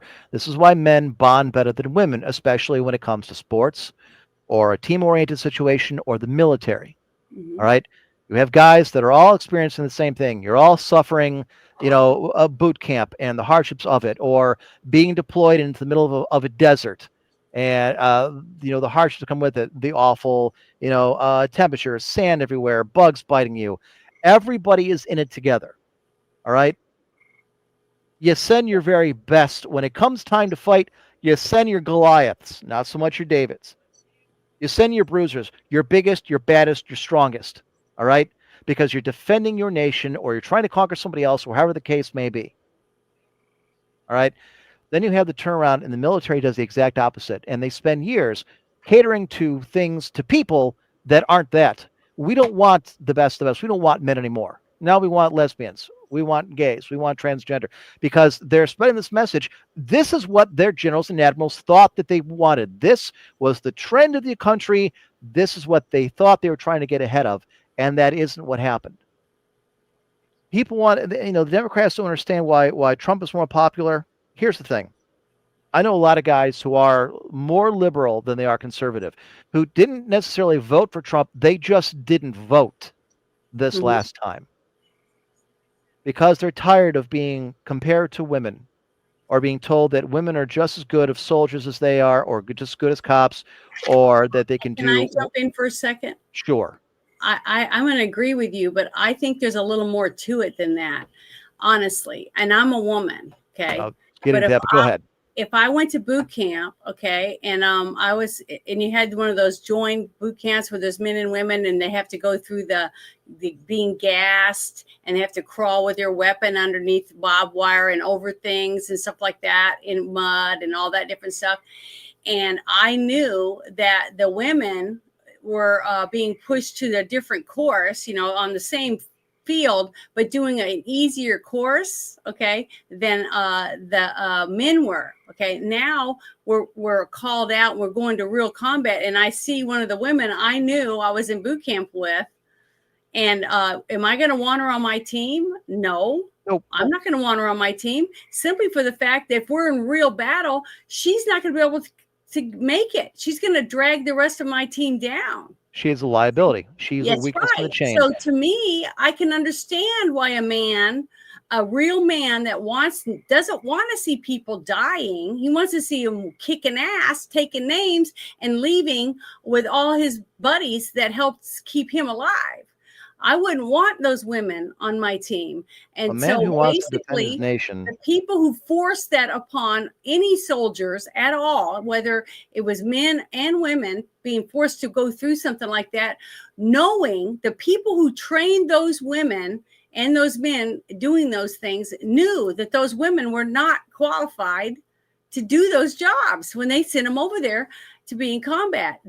To me, that was all of that's a huge, terrible mistake and got people killed. And it's going to in the future until they clean them all out and make sure that they're retrained or whatever to where they can defend themselves and do a good job and not be a weak link. You know what I mean? You needn't look any further than X or Twitter, at least once or twice a week when someone's posting a video of female officers who are struggling to tackle a guy to the ground, or they're unable to arrest somebody, or they can't chase after them. And you know what? This may sound like women. Yeah, and this may sound like women bashing, but it's not. No, I don't. Because that enough time and money has been spent from liberals, especially in the form of entertainment, especially in the form of media, who have been trying to convince two different genders, male and female, to take an opposite approach than what nature has intended. And what you see here is this, and it's no mystery to me. And the fact that it's a mystery to the Democrats says all that they are not in touch with reality. People look at Trump, and what do they see? They see a guy who's what, 6'3", 6'4", a self-made man. Well, he got $1 million loan from his dad. I don't give a fuck. He's a billionaire. How many times over? The guy has become a billionaire, failed, become bankrupt, built it back up again. What, twice? He's got a smoking hot wife. He had a smoking hot wife prior to that. He's a guy who goes to sports. He goes to UFC. They give him a standing ovation. The fighters in the ring, modern day gladiators, are only too happy to go out there, shake his hand, tell everybody how great he is. He goes to football games, college football games, and people lose their goddamn mind because he's there. Other men see this. Boys see this. And you know what? It's the great man syndrome. All right. They look at this bad or bad or good or wrong or right. I cheer, and I'm a woman, so I still look up to him too. Because deep down, I think he's wonderful. What most women, even the most liberal women, doesn't want to admit is that's the kind of guy they want. How many of these articles you see all these time with these pink news and mother this or that about how I hate myself for sleeping with Trump supporters. It's because you want a man.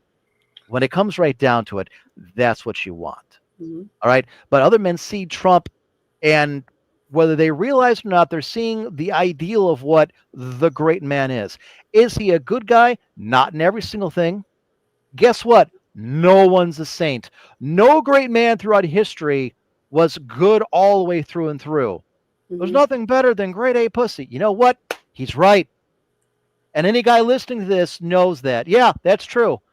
All right. Oh, if you're hot or rich enough, you can just grab him by the Well, see, pussy. you just said Maybe you- something ahead. that makes me want to jump in. Okay. You're right. Oh, I want a real man. I want a man that can protect me, that can, you know, be my friend, be my lover, be my other half, basically. That's how I look at it. But I would want a man that looks at me the same way, you know. And what kind of men are out there that will sleep with anything that moves, but then later on in life saying, oh, I want a good girl to get married and live the rest of my life with her. Well, where are all the good girls going to be? Wait a minute. Where are all the good girls that have been used and abused since they were young, because they all wanted to be little tramps because they wanted to sleep with all these guys that were telling them, oh, I'll be the best thing that you ever had. Then the next day they're off to the next girl and the next girl. So there won't be any good girls left. So I mean, I'm just saying people have to be responsible on both sides, not just the women. I understand that. Being However, pussies or whatever, and just wanting a man because he's got a wallet. Because there Well, are there good are women out there women that don't who want have men just engineered. because they have It's money. always has been, you know what? Sleep with as many guys as you want. You can have plenty of time to go and find that guy you want or not. Your body count doesn't matter. You know what? This is what men see. This is what men hear. What I'm hearing is, so I'm just another number along your, route of whoredom. Okay, so if you don't place any kind of value on me, I'm just a guy you're going to have fun with and then move on to the next one. Why should I put any kind of value in you? And let's take it a step further. Right. Why do I want to marry a woman who has a high chance of going ahead and leaving because I'm not treating her like the queen that she believes she should be, or that TikTok tells her she should be, that I should spend how many of these people you see on these interviews, like, how much money do you think a man should make for you? Oh, 200,000 easy. Well, what are you bringing to the table? Well, I have to put on makeup and I have to get dressed. And like, you know what? This is why men are turning to themselves. Like, you know what? I'm just going to work on myself. I'm going to get myself in shape. I'm going to get a good job. I mean, they see Trump and this is you're trying to go against what has been bred into them by culture since the beginning of time. All right. Men are supposed to do certain things. That's just how nature designed it. And enough guys are coming to, this conclusion and saying, you know what? I'm not to be held responsible for what some white colonizer did before I ever got here. I love when I get called in, like, my family came over from Ireland because they were escaping a famine. We came over here with nothing. We got wiped out by a potato. What privilege do you think we had when we got here? Were you a slave? What slaves? We were potato farmers. We sure as hell didn't have any when we got here. Enough men to see this, and this is what's been put through the Democratic Party and in the media and in entertainment and everything else. And what you're seeing is a visceral reaction. It's almost like an EU factor, like, ew, I don't want to be near them. That's not true. You know what? And they see their friends do this and say something. You know what? And you're going to listen more to your peers than anything else. So if your peers are saying, yeah, that's a bunch of bullshit, I'm not paying attention to that. Nah, that chick's a dude. I'm not going to call him that. What's this? Guys are now in women's sports? No, they're not. That's if you couldn't cut it in men's sports because you're a bad athlete. I'm not going to vote for that guy or give him my support or my respect because he decides to put on a dress and go beat the piss out of women in the women's pole vault. All right. The Democrats are now fighting basically evolution. They're fighting societal norms that were bred into us centuries and millennia ago. That men are supposed to be, fill certain roles in society. And the fact that they don't understand this, and on the internet, memes do this, man. Humor does it better than anything else. Mhm. And when they say they're getting roasted, oh, they are. And the memes are fantastic. And even people that aren't necessarily conservative or aren't necessarily Trump people are seeing this. Mhm. Nobody wants to be associated with a bunch of pussies. And that's exactly how the Democratic Party is seen today by a lot of guys. They may not be voting necessarily conservative. They may not be voting for Trump. They're just not going to vote for anything that's going to make them look like a weakling. And people are tired of it. You know, I read an article today about why 80s nostalgia hasn't gone away since the mid-90s. That usually there's a 20-year gap where after 20 years, people get nostalgic for an era. Except that didn't happen with the 80s. It just kept going. They keep remaking 80s movies and 80s TV shows. You know, every now and again, you'll see an 80s song make it back into the top 40. Why? Most of those movies, it's Schwarzenegger, it's Stallone shooting commies. All right, it's Yeah. God, my mind. John McClane. I don't know why my mind just went blank. It's Bruce Willis. You know, crawling through the ductwork, shooting terrorists. Mhm. You know, Top Gun Maverick made $1 billion. No shit. It was an 80s movie. Yeah. Why do you think that is? Tom Cruise is 5'3". My dog is taller. And yet people love going to see him as Maverick. Mhm. People like that stuff. Men and women go to see those movies. People like heroes. That's what They like simple heroes. They like, don't yeah, need they the like. anti-hero. That's why Superman was so popular. Superman was humble. He loved his parents, which were, took care of him since he was found, and made him a decent man. And he was humble to people. And he was a good man. And he was the most powerful thing on the planet. He could have crushed and done anything that he wanted, but yet he was humble to sacrifice as much as he could for normal everyday people. And of That's all what the made him people a hero. that have played Superman, who are the two most popular who played the part? Christopher Reeve Yep. and I can't remember the other actor's name. Henry Cavill. Yeah, Henry Cavill. And why is that? Because they're men. Yeah, They're they look ripped, like men. they're roided, they're strong, they're soft-spoken.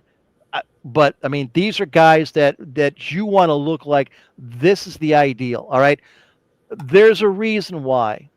And the top 20 TV and movie stars hasn't changed much in 60 years. You know who's still in there?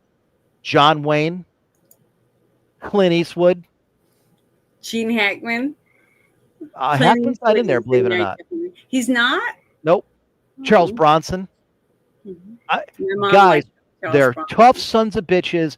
They're the ideal. John Wayne has always been the pinnacle of what an American, especially in a Western, in the West, would look like. Oh, but he said something in Playboy. Again, nobody is perfect. You're not going to find anybody who is devoid of sin. All right? But he was unapologetic about it. He was just it's John Wayne running around, smacking Maureen O'Hara on the ass to put her in her place, and she respects him for it. The Quiet Man, McClintock, the rest. Mm-hmm. All right? And this is me sound like an old guy. This is even before my time. But this is the problem. Thank you, Mac. Honor, chivalry, duty, self-sacrifice. These are things that are in mother's milk that are fed to us, especially as Americans. Mm-hmm. And they try to turn this, and that's toxic masculinity. You know what? People aren't going to listen to it anymore.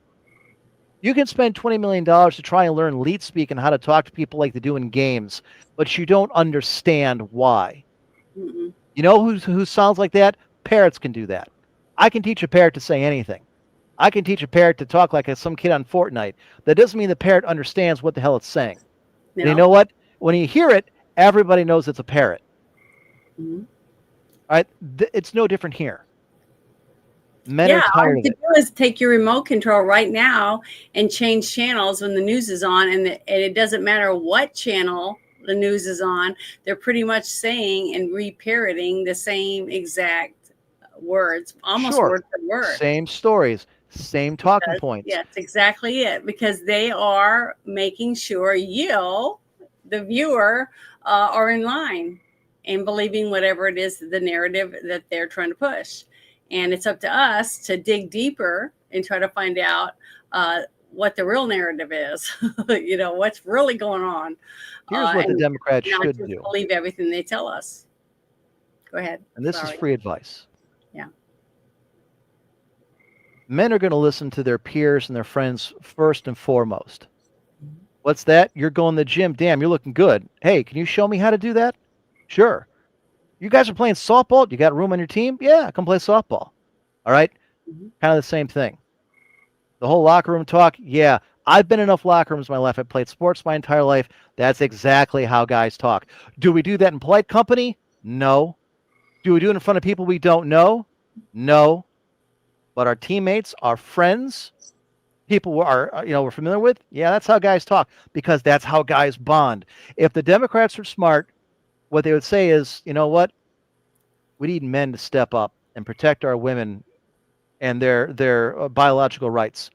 We need men at the forefront, of pro-choice, because we need men to, help do their part to protect our women.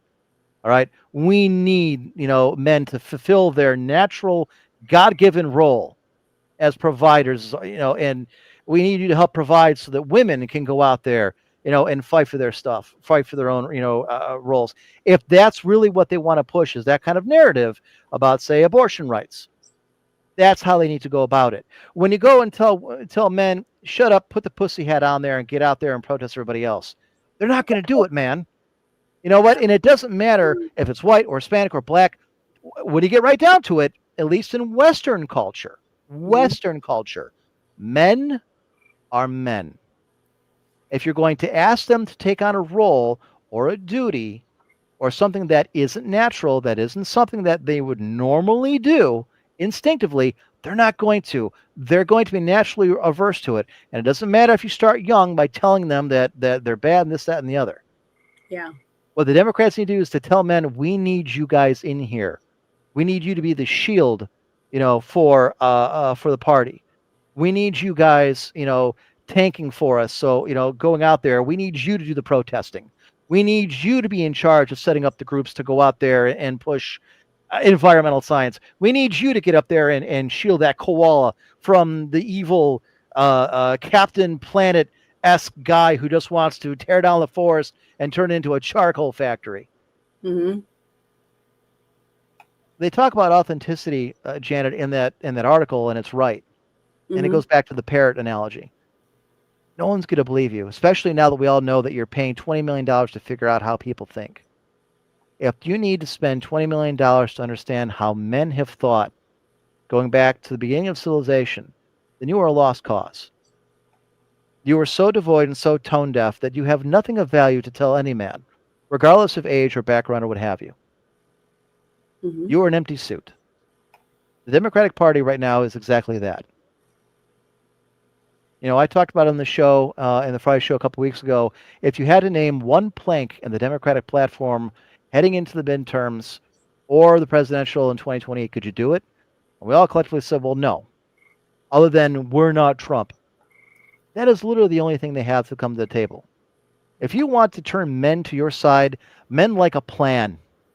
They follow other men. We're very tribal in that. We expect an alpha leader, a chain of command. That's how guys are. We respect that. We expect that. That's how men bond in groups. And this is talking majority. Yes, there are exceptions to every rule. Who's the alpha right now in the DNC if you had to pick one, Janet? Can't think of anybody besides RFK Jr. But Who's he's not in part of the Democratic Party right now. He's working for Trump. I can't think of anybody else. But even that guy, he had his supporters. Why? Because he's jacked. Is he on steroids? Yeah, probably. He's working out. He's talking about health. He's talking about mental health. These things matter. Everybody wants to look like Schwarzenegger. Not all of us can. A lot of us do. All right. Soros, Xi Jinping, I don't know those are necessarily, people that anybody in the DNC is looking up to. An old Hungarian guy who's, only here because God forgot him, and a Chinese dude who's 5'5" and has no muscle. Right now, the only thing that I can see that they are constantly shoving down our throats are women. You know what I mean? And we Bernie should be shoving things Sanders. down women's throats. But see, Am I right? yeah, but Bernie Sanders is basically his name comes up a lot, but the sad fact to me is that we have people. I'm not going to say his name, but we have big, podcasters that actually voted for Bernie Sanders as president. Okay, and they're making huge amounts of money right now. Touting all the stuff that's coming out right now because of Trump. So feeding off of the coattails of Trump. Sure. And a lot of them And are. you're always going to have that. That's but, in every but what I facet. mean is that people would, if he told you right now to go out and vote for Bernie Sanders and OAC or whatever, a lot of people are going to vote for them just simply because he's telling them to. So if until we can get away from that, until we can get people to vote for what they want and how they want to improve their futures, not because some big person like Britney Spears or whoever says, hey, vote for this person or go out and do this, that, and the other for me. I don't know what we're going to do. You know what? I don't put as much credibility in that anymore. So bad. I really if that was the case, then Taylor Swift's endorsement would have mattered, and it didn't. All these celebrities, no one gives a shit about some airhead celebrity, man or female, it doesn't matter. Nobody cares what any of them have to say about anything. They're a bunch of blowhards. And I don't think, now, if you're talking like, say, a Joe Rogan type thing, yeah, that thing kind of matters, all right? Joe Rogan's endorsement for Trump mattered. It moved the needle for some guys. Why? Joe Rogan's a UFC guy, all right? Mm-hmm. He's an MMA guy. He works out. He asks a lot of questions. He's a guy you want to hang out with. You want to go have a beer with that guy because he talks like you. He's what you want to be. Roided up, built, talks to a lot of people, hangs around with everybody, gets along with everybody. Doesn't matter walk of life. He gets along with everybody. All right, if I said who are the alphas on the Republican side other than Trump, who would you say? Right now, I would say Dan Bongino, Hegseth, I'm trying to remember all their names, Kash Patel. I don't know that Kash Patel is necessarily an alpha male. Well, I think he is. It just depends on what you're looking for. Just because he's not like built like Arnold Schwarzenegger does not mean a woman wouldn't think that he's manly. Okay. So, you know what? You're right. I apologize. I'm asking from a woman's perspective. When I say alpha male, I guess I'm thinking from a man's. Because Mac is right when he says DeSantis, Vance. Yeah, DeSantis. I said Vance. Right. Because these are dudes. They're men. But and they're served. also smart. I feel when I watch some of them when they do their speeches and stuff that they're coming from what they believe. You know what I mean? It's from within. And to me, I think that's very handsome. I hate to say that, but I mean, I'm not to be a wimp or make men wimps, but a man that can be himself and he's not afraid to be himself. He doesn't care what other people think about who he is and what he believes in himself. I think that's attractive for men and women. I wish more people were brave enough to just want to be themselves. That is a great description. You hit the nail on the head, and that is the one thing the Democratic Party does not have. They do not have anybody, at least anybody with name recognition, they can put out there and say, you know what, guys, let's get together. All right, I need you. Join me. Let's make some improvements. We need to do this for the country and this for the environment and this for our women, and et cetera. All right. Mm-hmm. There's nobody that's going to get out there and lead, because that would fly in the face of everything the Liberal Party has been going against for years. Mm-hmm. They would need a Trump of their own. And the problem is they need somebody that has no sins of any kind, because they've used cancel culture so much to their benefit that all of a sudden it's now gone back on them, because that pendulum has swung the other way. So if you want to run somebody out there that's the anti-Trump, then he better have no sins, no divorces, no cheating scandals, no comments in the press that went badly, things like that. I got news for you. There is no dude who gives a fuck that Trump is divorced twice. They admire the fact that he married some hot women. You know what? I don't know a single guy or real guy who cared that Tiger Woods banged 14 sluts and prostitutes while married. Was it a pig thing to do? Yeah, it was. Did any of us stop buying Nike golf clubs because of it? Nope. I want to know what kind of cologne he's wearing, but no. All right. There are some things that matter to guys, and I'm using it as a collective term, and some that don't. Democrats, they don't understand it, and they don't have anybody to put out there. When Tim Walz is your example of what you want to try and attract more men to your side heading into the last election, is it any wonder that they didn't improve a single vote in any county in the entire nation? This is the guy you hold up as somebody should follow, who bailed on his own soldiers the night before he went off to combat because he didn't want to go. He was afraid of getting hurt and launched his congressional career instead.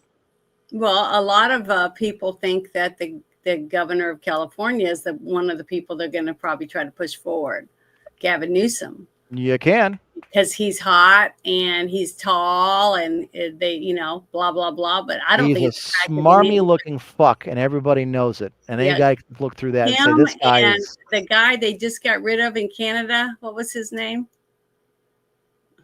Can't remember his name. Trudeau? Yeah, Trudeau. Him and Trudeau, to me, I look at both of them and they're like, I don't see what any woman would find attractive in them. They're pussies. But, I don't know. I guess I'm different than a lot of women. I just don't see why. I just look at him and I don't understand why you think he's attractive. Everything about him is just, just does nothing for me. So I don't know. I guess I just look at, how a person treats another person, how they greet people. If they treat people with respect, there's lots of things to me that go in there, not just whether he's got broad shoulders or a nice butt or pretty teeth or anything like that. Just like I think it's disgusting when I get to talk to guys and all they talk about is T and A, and they don't care whether she's stupid or whether she's a liberal or if she slept with 75 guys. Like we were talking about, I think you and I talked about this too, that woman who slept with 600 or 500 and something guys in 6 hours or whatever. And then she had to go to the emergency room because her insides basically started falling out of her, because, the thought of that, not just the thought of all those men sleeping with her, but the thought that any of those men wanted to sleep with someone who just got through with all those other men in front of them. It's just disgusting. Because those aren't quality men. They're simply men who don't get any ever sex. Meet any of those men, because Nope. if I ever found out that I was on a date with one of those men and somebody said something, whatever, I'd probably throw up. But you're not going to go on a date with any of those men because they're ugly. They're incels who are looking for low-hanging fruit. Low-hanging fruit. That's what that was. Thought of that. Just to think about it. To think of all those men that want those kind of women, or even for one time, just to have sex with a woman, that they'd be attracted to that, just to have sex with it, to me is not a man that has qualities that I would be interested in. Thinking about this $20 million thing, in the 90s, we had a term for people like that who, didn't really know what was going on. They just wanted to pretend like they did. They wanted to be part of the group. We call them posers. Yeah. All right. They're posers. That's what the Democratic Party is right now. To use a Generation X term, they're posers. They don't understand what's going on. They just want to belong. They want to pretend like they do. That's what they are.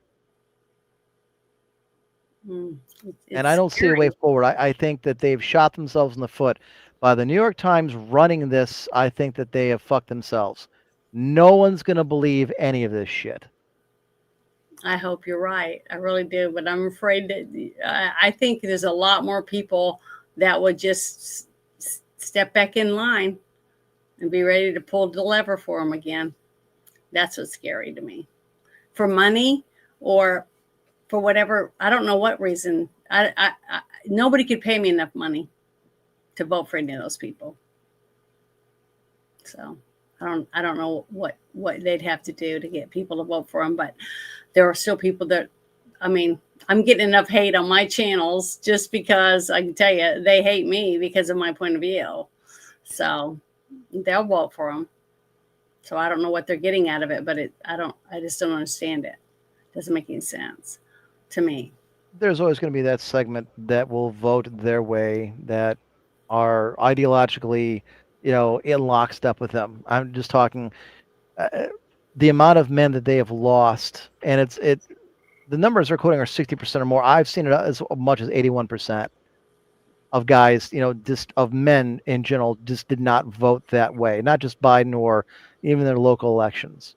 Yeah. Or chose not to vote at all. Mm-hmm. And I don't know how you get that person back. I gave some ideas how I would do it, but even then, with this article being out there, is there anybody who would believe anything the Democratic Party has to say and take it at face value now?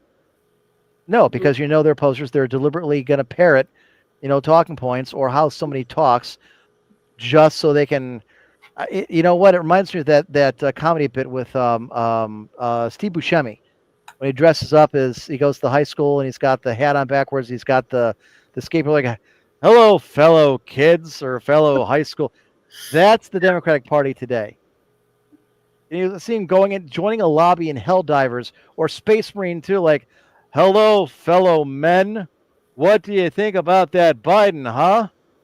He's a real cool guy. He knows what's up. Am I right?" That's how it sounds to me. Yeah.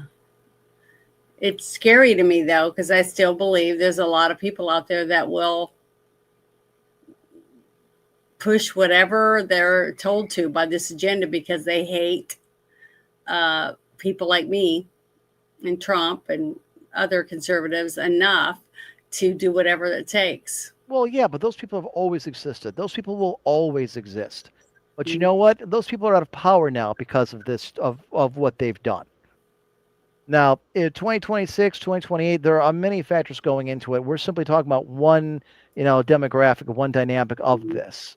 Yeah. All right. And that is, in the guise of what a male voter today, especially under the age of 25, age of 30, thinks of things. Mm-hmm. There's nothing at the top of the show when I said the Democratic Party has absolutely nothing to offer anyone right now.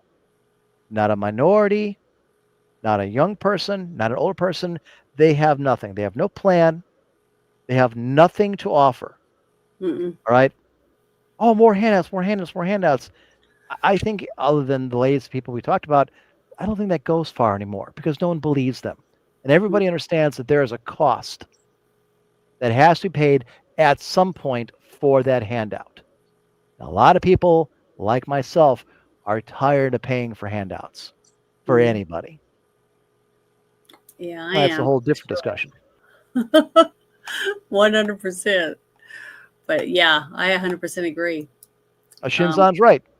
They dislike people that use their brain because they think for themselves. He's absolutely right. Yeah, I've been saying that for a long time. To me, when I get the hate, I get some posts or whatever, people want me to die or whatever. I mean, on Mother's Day, I got a horrible post from some guy, and he said something about "Happy Mother's Day.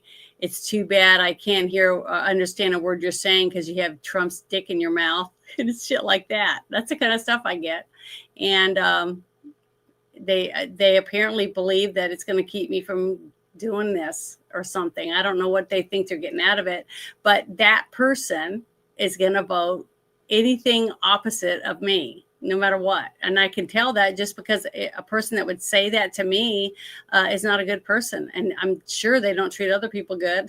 You know what I mean? That gives me all I need to know about their character. And there's plenty of people like that out there right now that's willing to pull the rug out from under people like me, whether it's a man, a woman, an old lady, a kid. They don't care.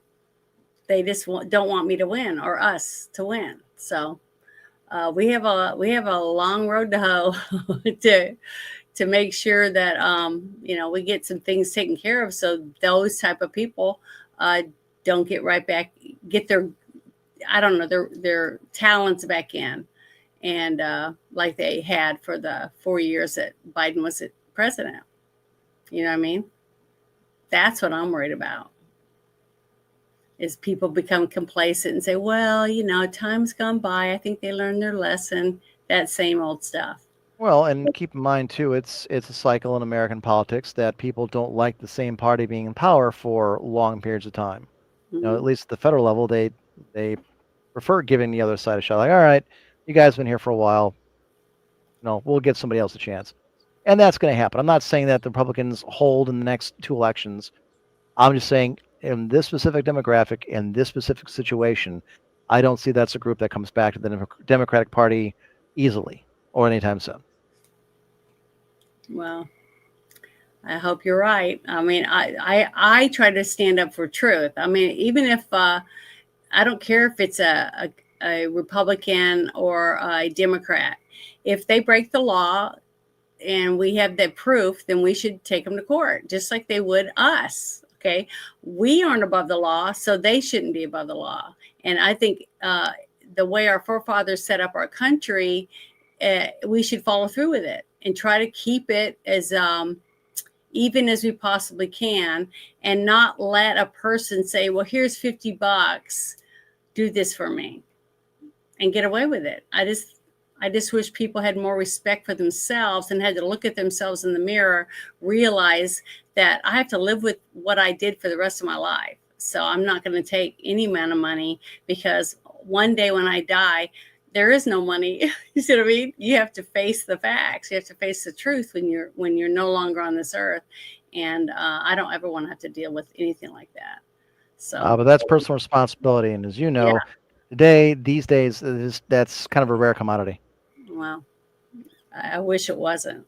And I wish we could do something different about that and make it more of something that people strive to have, some kind of, like you said earlier about the clothing, they have no respect for themselves. So why should they get dressed up? You see what I mean? To go to work. They don't care if they impress anyone at work.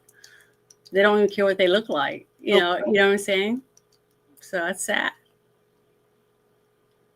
That we are in that era in our world where people can just they just don't care. And what is that showing your children? They're dragging behind you in the store, and you're wearing your pajamas out in public. It's just, I don't know. I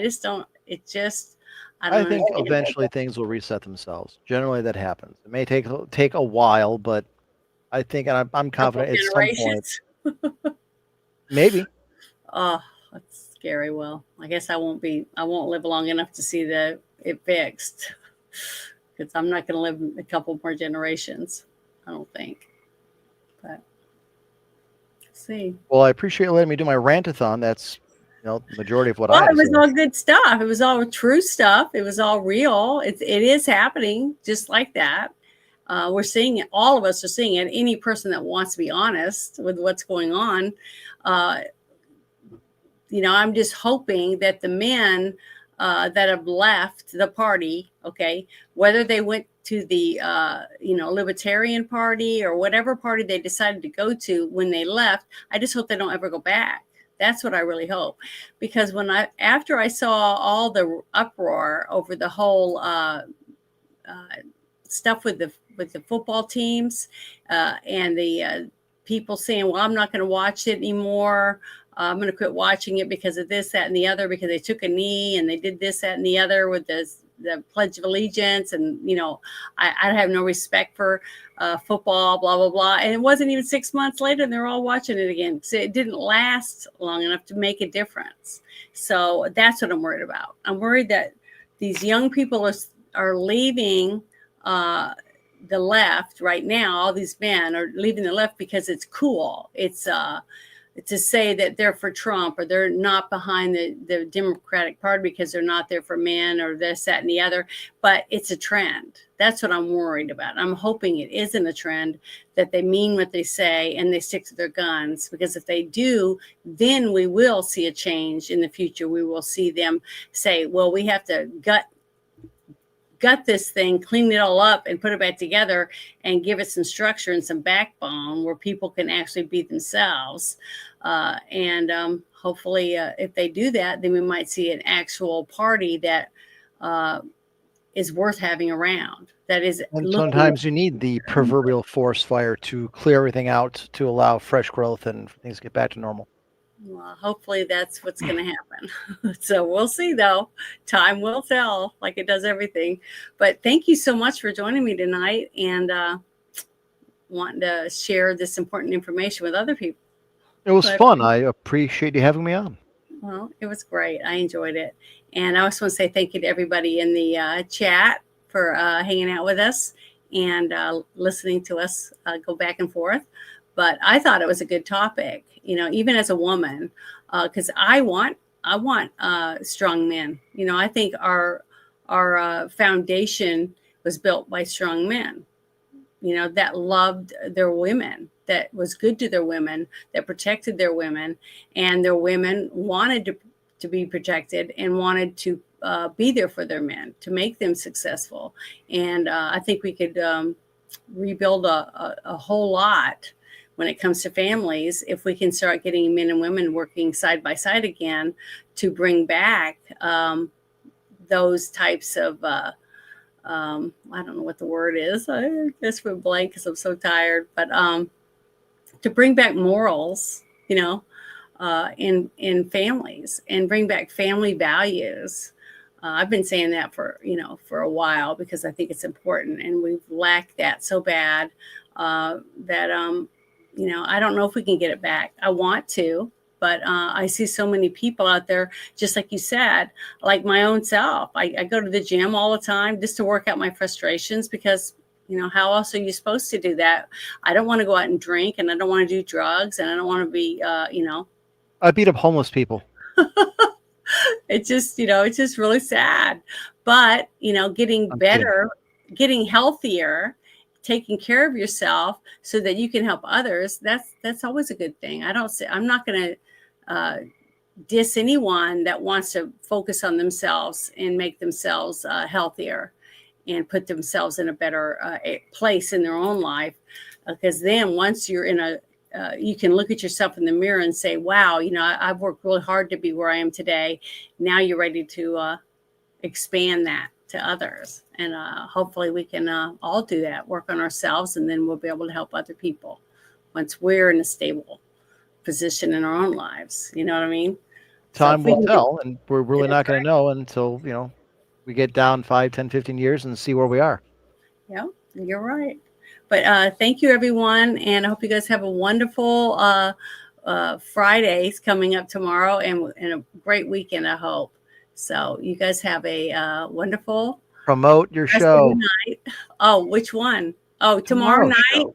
Tomorrow night I'll be on the Friday Night Shit Show, and we'll be talking about mostly politics, things that have gone on this last week in our United States of America. So, and maybe around the world, depending on what's going on with Russia and some other things. But hopefully you guys will hang out with us a little bit for that. What time? 8 or 9:10 Central Time. Sorry. 9:10 Central. Which is it? 8, 9, or 10? 9:10 Central. 9:10 Central. 9 o'clock, 10 minutes after Central. Yes. That's 10 p.m. in normal times. Okay. You got to work on your promotional skills. I'm sorry. I'm not a professional, really, but I try well, you to guys have fun tomorrow. As possible. We will.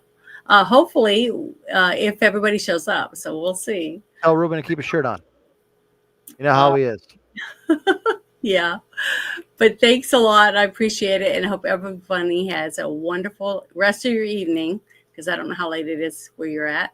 But and then have a wonderful weekend. Have a good night, everybody.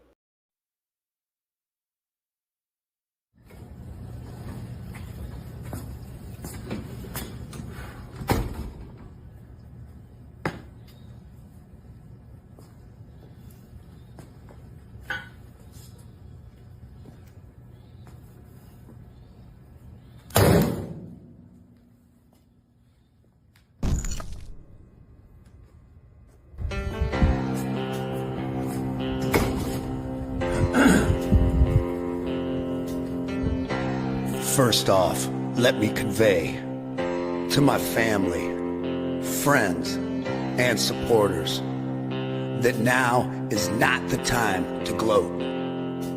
We must remember that most of our left-leaning friends are good people who want the same things in life as we do, but simply think differently on how to get there. It is now time to be the bigger man, to extend an olive branch and unite all reasonable people of this great nation. God has blessed America, and together with President Trump, we will make America great again.